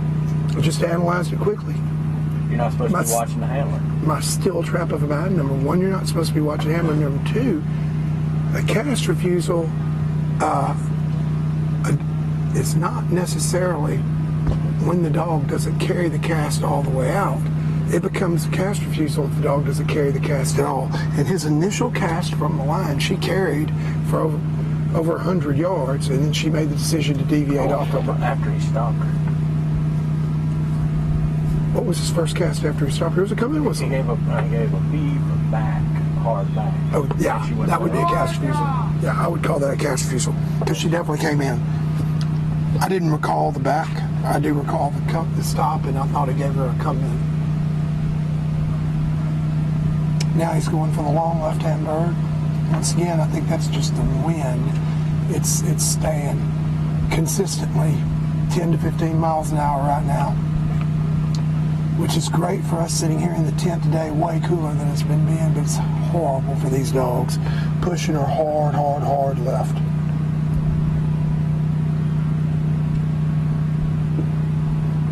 Greg, I hope you're right. I'm going to leave it alone in my comments. I just hope you're right. What did Grits have? 10...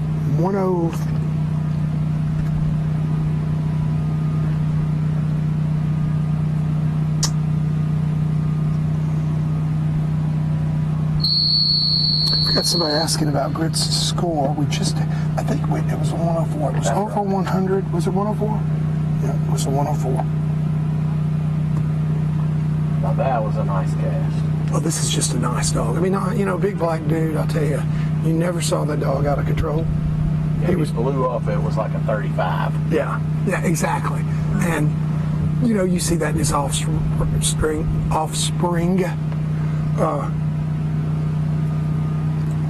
Particularly as they mature.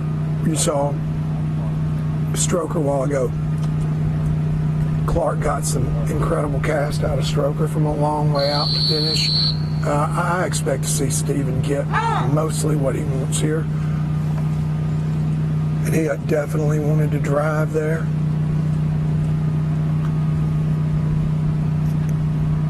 You heard that huge verbal. He was trying his best to push Georgia back. It's funny, we saw this yesterday. We hadn't hardly seen this at all today because most of the dogs have been way left at this point. But yesterday we saw a lot of dogs come around that point and want to go right either to that stump that is by Georgia there or very, very close to it.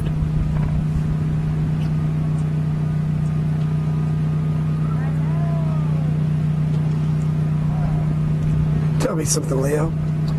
As we watch Georgia swim toward the shore, in a pretty good place to be, definitely making progress toward the bird. How much do you think having all three of these guns retire? Obviously, I think the middle bird makes it infinitely more difficult. But how hard do you think it makes it overall? What difference does that make? I think that makes it tremendously more difficult. All these dogs, they see a white coat in the field that they need to be around it. Yep. So retiring those birds and making them lose that little bit of confidence, that's just huge.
He's got that middle bird. She's swimming back with him. Yeah, it's hot. I don't appreciate doing it.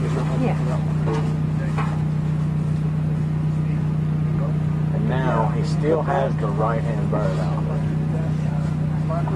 Okay. I hate to put you in the sun, but the camera I don't think gets you much on that side. So right here.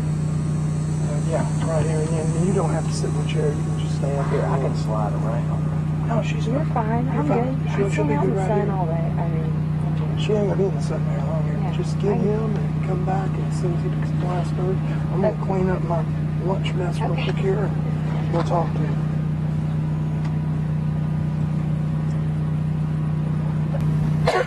I tell you, that is a big swim. If you don't think it's a big swim, look at the amount of time that it takes for these dogs to return with that bird.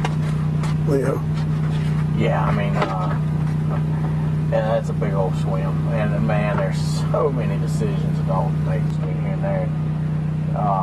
Some of these dogs are hitting that first channel and just wanting to channel out to the other side.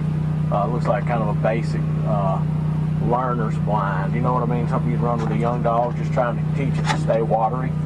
And they're seeing that and taking it. Yeah, learner's blind on steroids, though. Yes. And I'm talking about the initial channel where they get in, and they're just wanting to cross right there. No, I understand exactly what you're saying, but the same thing's true. I mean, I'm sure you frequently run through gaps like that where there's opportunity for the dog to go out and see behind it. Yeah, that's exactly right.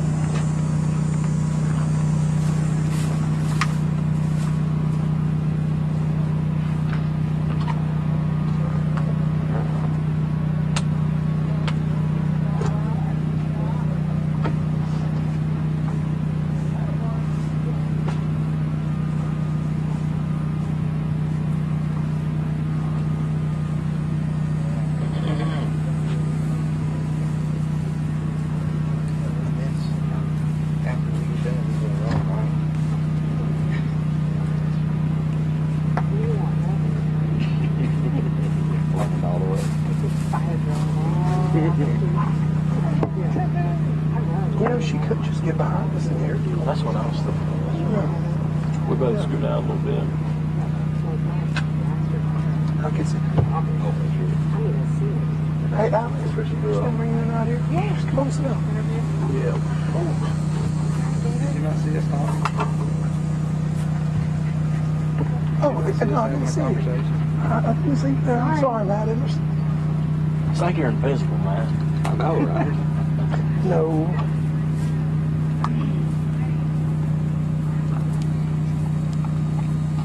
Let's see if Steven can get Georgia lined up here.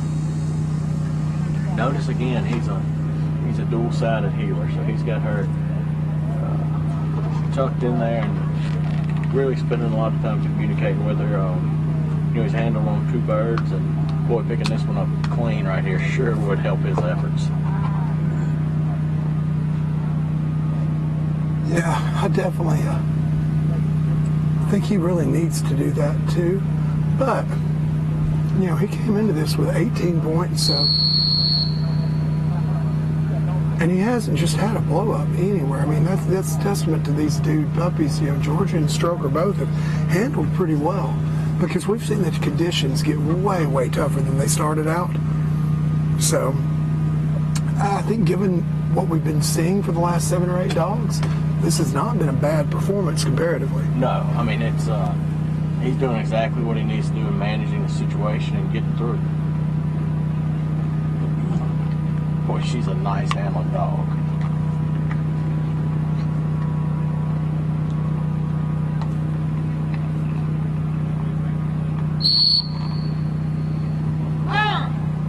Did you see how patient he was right there? He waited until she got right where he wanted to cast her. He knew 10 steps before that he was going to take another cast. And he didn't rush that cast. He waited and gave a big deliberate back, and look at the result here. She's in an area where most of them have smelled it. Oh, yeah, and she's got the bird. There you go. That was a really nice job. You know, if he blows that whistle a little quicker and gives that same cast, it probably takes him at least 1, maybe 2 more whistles to get there. You're dead on right. Just a wise move from a really, really experienced handler. That's right.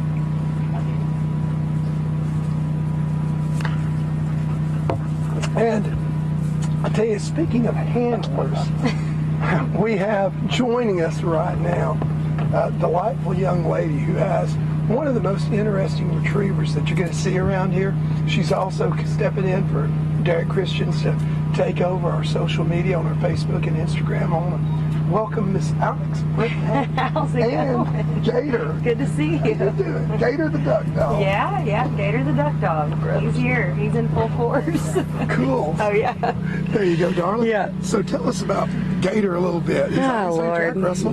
Yes, he's a shorty Jack Russell. So he's got the short little legs, and you know, he loves to retrieve. I don't know what else to say about him. I mean, he's literally better than a lot of my dogs in training, unfortunately. It's sad, but he's a great marking dog. I mean, he's fun to work. He's been interesting for sure. So Wow. So you're a duck hunter, I suppose. yes. Mm-hmm. How do you even think about, oh, maybe we're going to take my shorty Jack Russell and turn it into a duck dog? So I had one before him named Moose, and he was informally, I mean, just loved to retrieve ducks, and he would bring them back to your feet, you know, no formal training at all. And when he passed away, I knew I was going to get another one, and I thought, you know, I'd like to just see how far I can get a Jack Russell and see if he'll even do it. So when I got Gator, I just thought, I'll be happy if he's a lap dog, and that's it.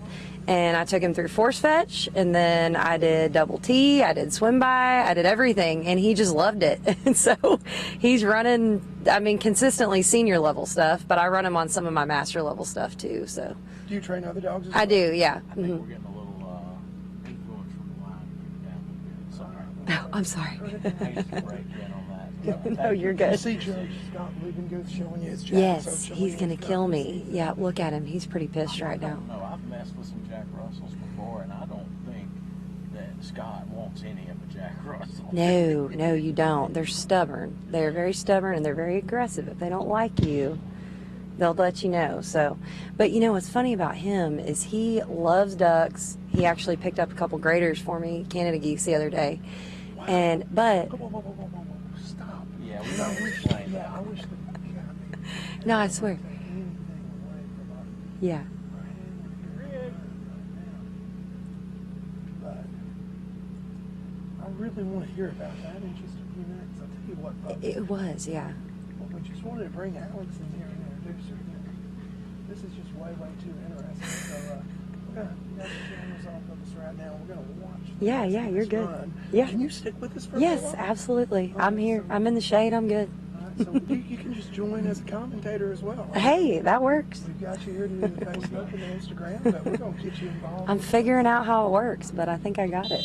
We've got Trig and Mike Gibson here. Trig came in sitting on a 14. Really nice dog. You got a man at the line that has won a Crown Championship on the amateur side before, so he knows the game. He let Trig hunt a while, and now he's taking the reins and fixing to get bird Trig up. And he's got his first bird. Yeah, and I'll tell you, that's a good way to start this out right now, too. Yeah, getting something picked up. Pretty good handle as well.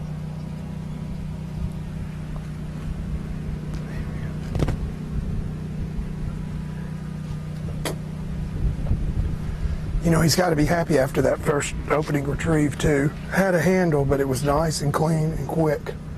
Yeah, that was a nice, clean, quick handle.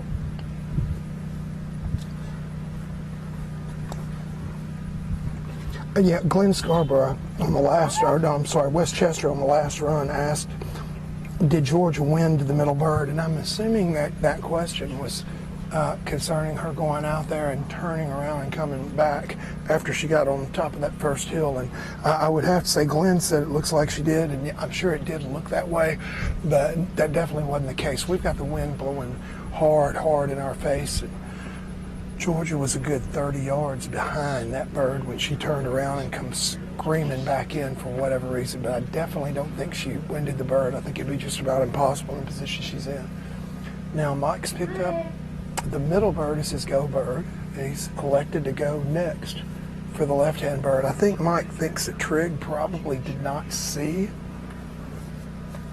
this the go bird, and so he's electing to pick up the left-hand bird next. And I'll tell you, it looks like, well, Trigg's throwing a shoulder into the wind. See how he's kind of leaning into the wind a little bit there? He's way left, and that has been a bad place to be. We've seen a lot of people recover. Mike's not even going to take a chance.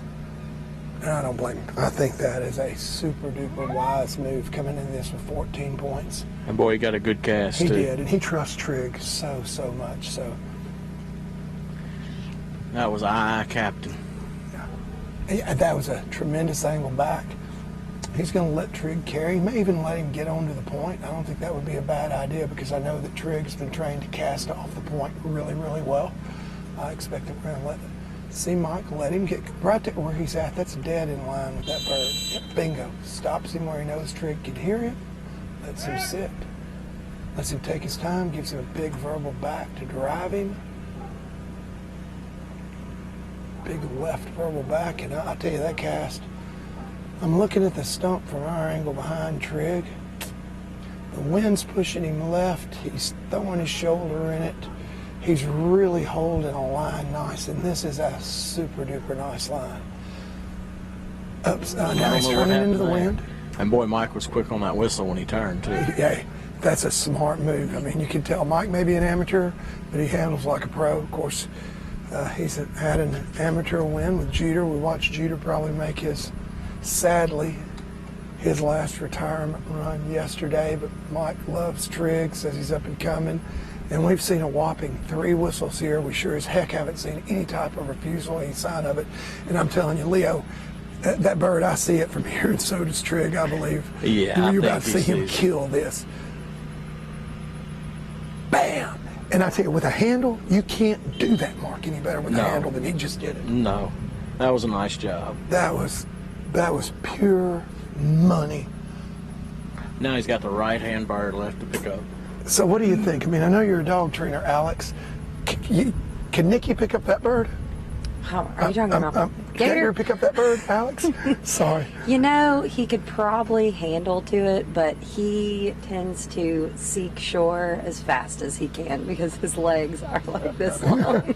But he's a Jack he Russell has Terrier. been, What would you expect? he has been de-cheated and all of that, and honestly, I would run this in training possibly, but not as hot as it is today. You know what I mean? I would do it like on a cooler day or something. But may I pick him up? Yeah, absolutely. Yeah, no. Hey, with legs like that swim. I mean, Gator, that would be a tough one, wouldn't it, boy? No, Yes, but it would, as far as buddy. these other marks go, He's just absolutely. Now that one, you know, it'd be a little hairy for him, but Well, when you only got legs that long, I mean, hey, you do what you can. you're dead know? right. I mean, So, and I'm a little easier on him, you know, like if he gets out a little early on a mark that I run him on, it's okay. I'm not, like, we're not trying to run Master National with him or anything I hear you. like that. Leo, he Yes. likes you. He does. He likes everybody. Yes, he does. I'm sorry, Yeah. buddy. I What know I a was cool saying little y'all. dog. He is. He's A been little mean. I fun. didn't mean it. Hey, I bet you. He's okay. He's used to being made fun of, so. I bet you with a mouse or a rat, though, he can be heck. Okay, so that's what I was going to say earlier, though, is that he loves birds. But Really? you put him in front of like a possum or anything with teeth, he's out. He is like Really? the biggest chicken. And that's You're like his, sissy. yeah, his breed is supposed to be, there's supposed to be no fear. You know what I mean? And he'll tackle, like the other day, I just shot a limited Canadas by myself during early season in Texas. And I like this girl better and better. She goes out and goose hunting by herself. And you're a super flyway, so how many can you kill? 5. 5 in the early season. Yeah, and so I thought, you know what? I just want to see if he can do it. I don't care to ever bring him ever again. I just want to see if he can do it. And he, sure enough, what? So I think he's looking for mom. He was getting a little like, all right, dude. But sure enough, he ran out there. He tackled this cripple goose in the field. I mean, that thing is like running across the field, and Gator takes it down. Of course, I'm on my phone, so I can't prove it. But anyway, I do have the video of him coming back with it, and I was so proud. Did you put that in your Instagram story? It is. It's on Instagram. I got to go back there. and watch it. Yeah. So, which was bigger, him or the goose? The goose for sure. No, I should have weighed them both, honestly. That's I didn't even amazing. think about that. All right, folks, we're going back to the action here. Stick with us, though. We're going to talk to Alex just a little bit more before our last handler, Luke Kors, and Fire comes to line. And, Leo, right now, this is looking pretty good. What do you think about the run you've seen so far from him? Me? Yes, ma'am. Well, what do you think about what? I think it stresses me out to even watch. I mean, I'm not even at the line, and I'm just like, oh my God, I feel so bad for them. This is a tough test. It really is a tough test. It really is. And honestly, this is my first SRS event, so it's kind of interesting seeing how they incorporate field trials versus hunt tests. And using the tangle-free bumpers brings a whole other element to it, It definitely does. Mike's chosen to go with another quick handle here on Trig, and we're going to have a handle on all 3 birds, but if Trig can get in there and Trig can pick up this bird, be in the shade, take your time, Mike. Let Mike take his time, doesn't speed cast. All right, for the first time we may be running into a little bit. That was definitely a cast refusal. Mike chooses a big over. But man, I really, really like what he just did then, stopping Trig, and he got a direction change. I don't know if Trig's going to carry it out. This is going to be really interesting. We got yes, a great place to be. I think he's fixing to finish this if the dog could see him. Unfortunately, there's a tree right in he saw him. Good job. And so many of them, like we've seen, winded that bird there. Unfortunate whistle refusal, but Mike wisely, he's trying to preserve as much as he can, so he makes a really, really wise move and doesn't continue to blow the whistle again. Reading that dog, I'll tell you, Leo, I am going to guess in the neighborhood of 50 points, maybe 55. Yeah, maybe a little more than that. Between 50 and 60, I'm going to say. And look, again, this is our opinion. Don't beat up on the judges. If they disagree with us,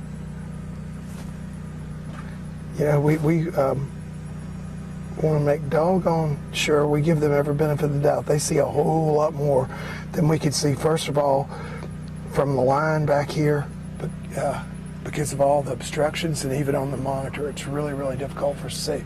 All right, so Alex, back to Gator. Okay. So, what does he weigh? I think he's about 20 pounds. He's usually in between 17 and 20 at any given time. And you said it was graders you went out and shot, Yeah, not it lessers. was graders. And he so picks what does up a grader lessers. in Texas weigh? I don't know, 10, 15 pounds maybe. I'm interested to, I'll have to, I definitely won't shoot anymore because I'll be here till Sunday, but I would say 15 pounds. And we appreciate you foregoing the end of the early goose season to be here. There's not that many and geese join there. us. It was, it's okay. It's fine. I'm excited to be here, trust me. Hey, but you limited out. That's a great I did. thing, girl. Yeah, I'm that's all I impressed. cared about.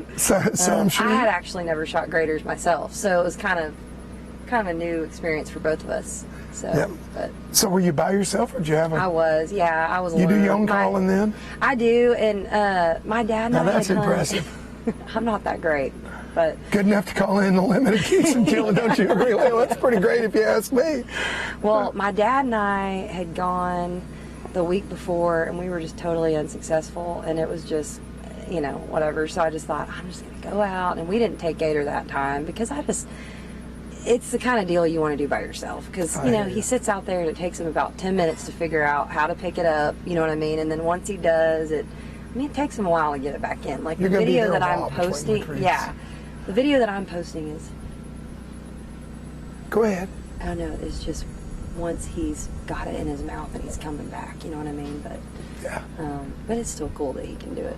Alex, you can tell Alex is a dog person herself. She looked up and saw our last team to run today. The leaders coming in here after the first series, Luke and Fire, and immediately she's like, "Oh, hang on, we better be polite." I gotta shut up. Yeah, I'm sure everybody wants to watch. Well, and Luke is a friend of mine too, so well, there you I'm trying go. to help him out.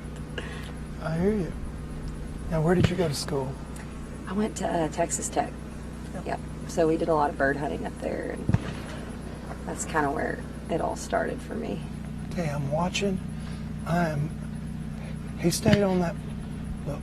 Oh yeah, he saw that. He saw that. That is the best indication we've had of a dog that's seen that. All right, so Alex, it has been wonderful having you. Welcome to stay and watch Fire with us, but we're gonna. He is our leader coming in, and he is leading a great line right now. Oh my goodness. Pulling off. What the heck is it right there, Leo, that causes these dogs? Now let's see if he can. I can't put my finger on it, but I can tell you by Tuesday, if you call me, I'll be able to tell you. Hey, but look at this. Look at what we got. Nice. It's not a zero, but it's a nice recovery. You didn't have to blow a whistle. That's one of the top 10%, 55 dogs. Oh, yeah. That's one of the top 5 for sure. Go Birds. And to pick it up as a Go Bird, that's in the top 2 or 3. Nice.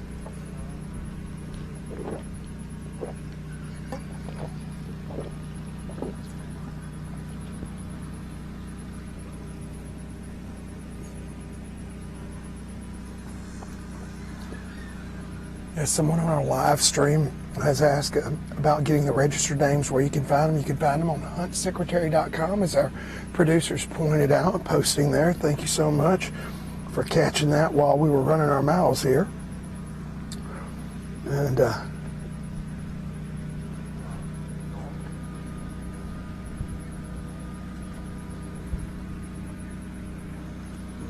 lining him up, taking a really, really good look here. All right, he's clearly going for the middle bird, I believe. Oh, yeah. Oh, no doubt. And this is exactly the way I would do this. That's right, boy. He's in a good spot, too.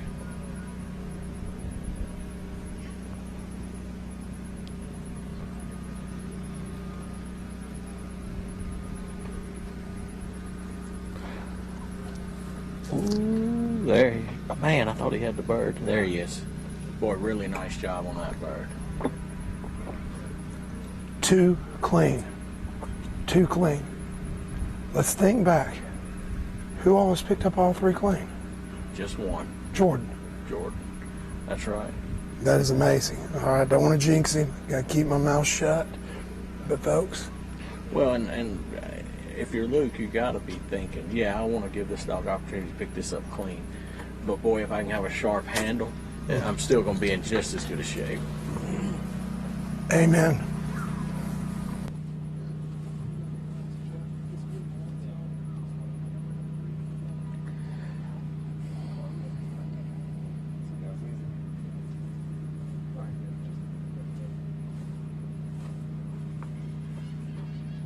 All right, here's the money right here, lining up, looking. Last dog of the day, last bird of the, oh yeah. Was that Fire he yelled or back? I have been wondering every time he sent that dog whether he sent him on Fire or back. I think it's Fire, and I think Fire is on Fire. Fire will continue on here.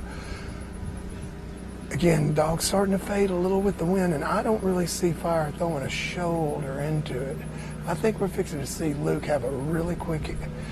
Yep, there we go. That's what I expected totally, and I think that's a. Hey, I'd rather not be a hero and wind up a 0, you know. That's exactly right. I think he's been playing it safe. Well, he did exactly what I think anybody else in this position would have done. Well, we've seen that left-hand bank kind of be kryptonite to the dogs. Maybe not completely destroy them, but definitely put a hurting on them when the handlers let him get way too far left, and that's not happening here. He's kept him, and I'll tell you, I'm watching this angle right there. What's impressive to me about Luke right here is, I don't know if you can see it on the camera angle, but he's watching that dog, and that dog is carrying a cast, so he's not getting any refusals. Once that dog, great whistle there, we just saw Mike do that also with Trig, and we see the same cast. I think Luke may have got a little bit more verbal in that than he wanted. I think he's probably, nerves have got to be running high. Excitement kicked in. Listen, I've been here. I can remember I used to hate it when they would zoom in on me when I was in the finals, because my bottom lip a lot of times would be quivering with excitement. Not like I was about to cry, but just so nerves just shaking all over, lips and all. I can only imagine that Luke is as cool as a cucumber, but gotta think, 24 years old, in the lead, nerves. He's got to be having at least a butterfly or two. All right, I think we're fixing to see him make another decision here in just a second. Yeah, he's...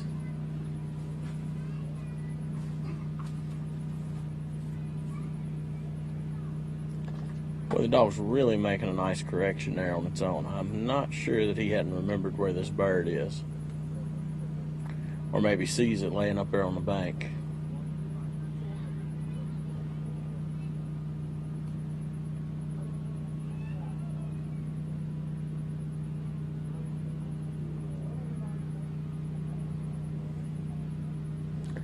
All right, now you see Luke's getting in position. He's getting far left because he's thinking he may need a right-hand cast here.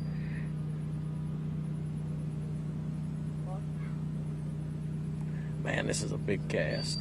Ooh, didn't get it. He sees the bird. Fire sees the bird, and he has it. Really nice job for Luke Core and Fire right there. I tell you, I think that he's going to challenge for the lead. 2 clean. Yeah. And how many whistles? Did you count them? Oh, I didn't, but... I thought I got 4. Yeah, only 1 refusal, maybe. Yeah, maybe 5 in a refusal. But I don't know if you saw it. I was commenting on it. You know, Luke saw where the dog was going to beach, and he came to the far left corner of the handling box, knowing he was fixing to give a right-hand cast. Yeah. And then he just carried that cast all the way across. If that's not... ladies and gentlemen, he wasn't just sitting there stargazing. He was driving. By no means. And I'll tell you what, I'm going to head up there to the line right quick, and we're about to sign out. Well, let's go have a word with Luke as he comes back.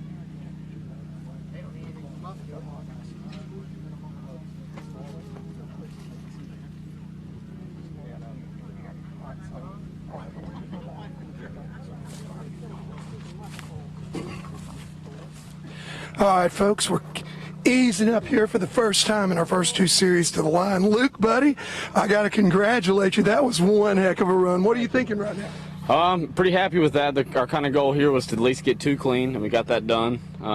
He was taking a pretty decent line for the left bird, or the long bird, but early you see dogs go left, and they weren't recovering. So went ahead and put a safety handle on him, and then he got out of that water going. He's a pretty hard running dog, so as soon as he got out of that water, I went ahead and put 1 more on him just to make sure he was going to not get in that cover and finish it out. Well, I got to tell you, and I know you can't hear us, but it was almost like you were reading our minds. And actually, no, it was more like we were predicting what a good handler would do, and you were following through, because that is exactly in our commentary what we were saying. We were watching. I said, "Gonna be interested to see what he does here. I bet he's not going to let him get too far left, because it's been an abyss." And man, you made a great choice there. How are you feeling about where you're standing? I'm feeling pretty good, but there's a lot more to go, and in this game you never know what's going to happen. You can go from first to last or last to first. So. Amen. You can go from hero to zero in a heartbeat here in the Super Retriever Series. Well, buddy, you have had a great first 2 series, man. Thank you for letting us join you in Fire here at the line. And you guys, good luck going into the third series. Thank you. You're welcome. All right, folks. Here we are.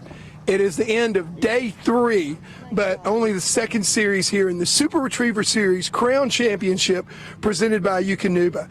Leo and I have been here talking about it all day long. We've seen some great dog work today out here. Thought that Fire there did a particularly good job in the end. Really interesting, though, coming into this run here with Fire, we're leaving the second series. We're leaving the second series here with potentially, depending on Fire score, an amateur not only in the lead, but in the lead with a pretty commanding presence there. While I'm standing here on the line, let's talk a little bit about the tests that we've seen here over the last 2 days in this second series. For those of you that just come in here, we had a really big field trial. Now, by the rules in the first series, we had a hunt test. That means by the rules in the second series, we have to have a field trial. One of the first 2 series has to be each. So this was our field trial series. It all started out here with this big long bird to the left out here. You see the bird boy walking out there, our gunner walking away. That bird came out at 270 yards. Our second bird came out right here in the center, just beyond the decoys on that second point. That bird was coming out at about 140 yards. It was coming out right to left. Of course, the first one left to right. And then last of all, we had our go bird way back there on not the first, not the second, but that third hillside, the last one you see before the levee, past the second oak tree, thrown out down toward that root wad and stump, right to left. We had our third bird coming out at about 240, 250 yards. After the last bird hit, the judges instructed the gunners to all retire. That means the gunners, they all disappear. Now, at this point, our handlers had a choice. Do I kick my dog off while they're retiring, or do I send them after they disappear? Some chose to kick them off right away, others chose to wait. But that was basically the only choice that they really had here. 3 big retired guns, an indented triple. I think we only saw 1 dog out of 55 come into this last series and do it clean. So that means this was a heck of a test. I think we saw a lot more handles than we expected, but we have a lot of guys that are glad they survived. And so come back with us tomorrow. We start the third series of 5 here in the Super Retriever Series Crown Championship presented by Eukanuba in beautiful Natchez, Mississippi.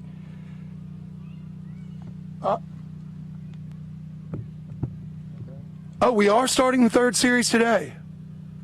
And we'll be going in now to the third series this afternoon.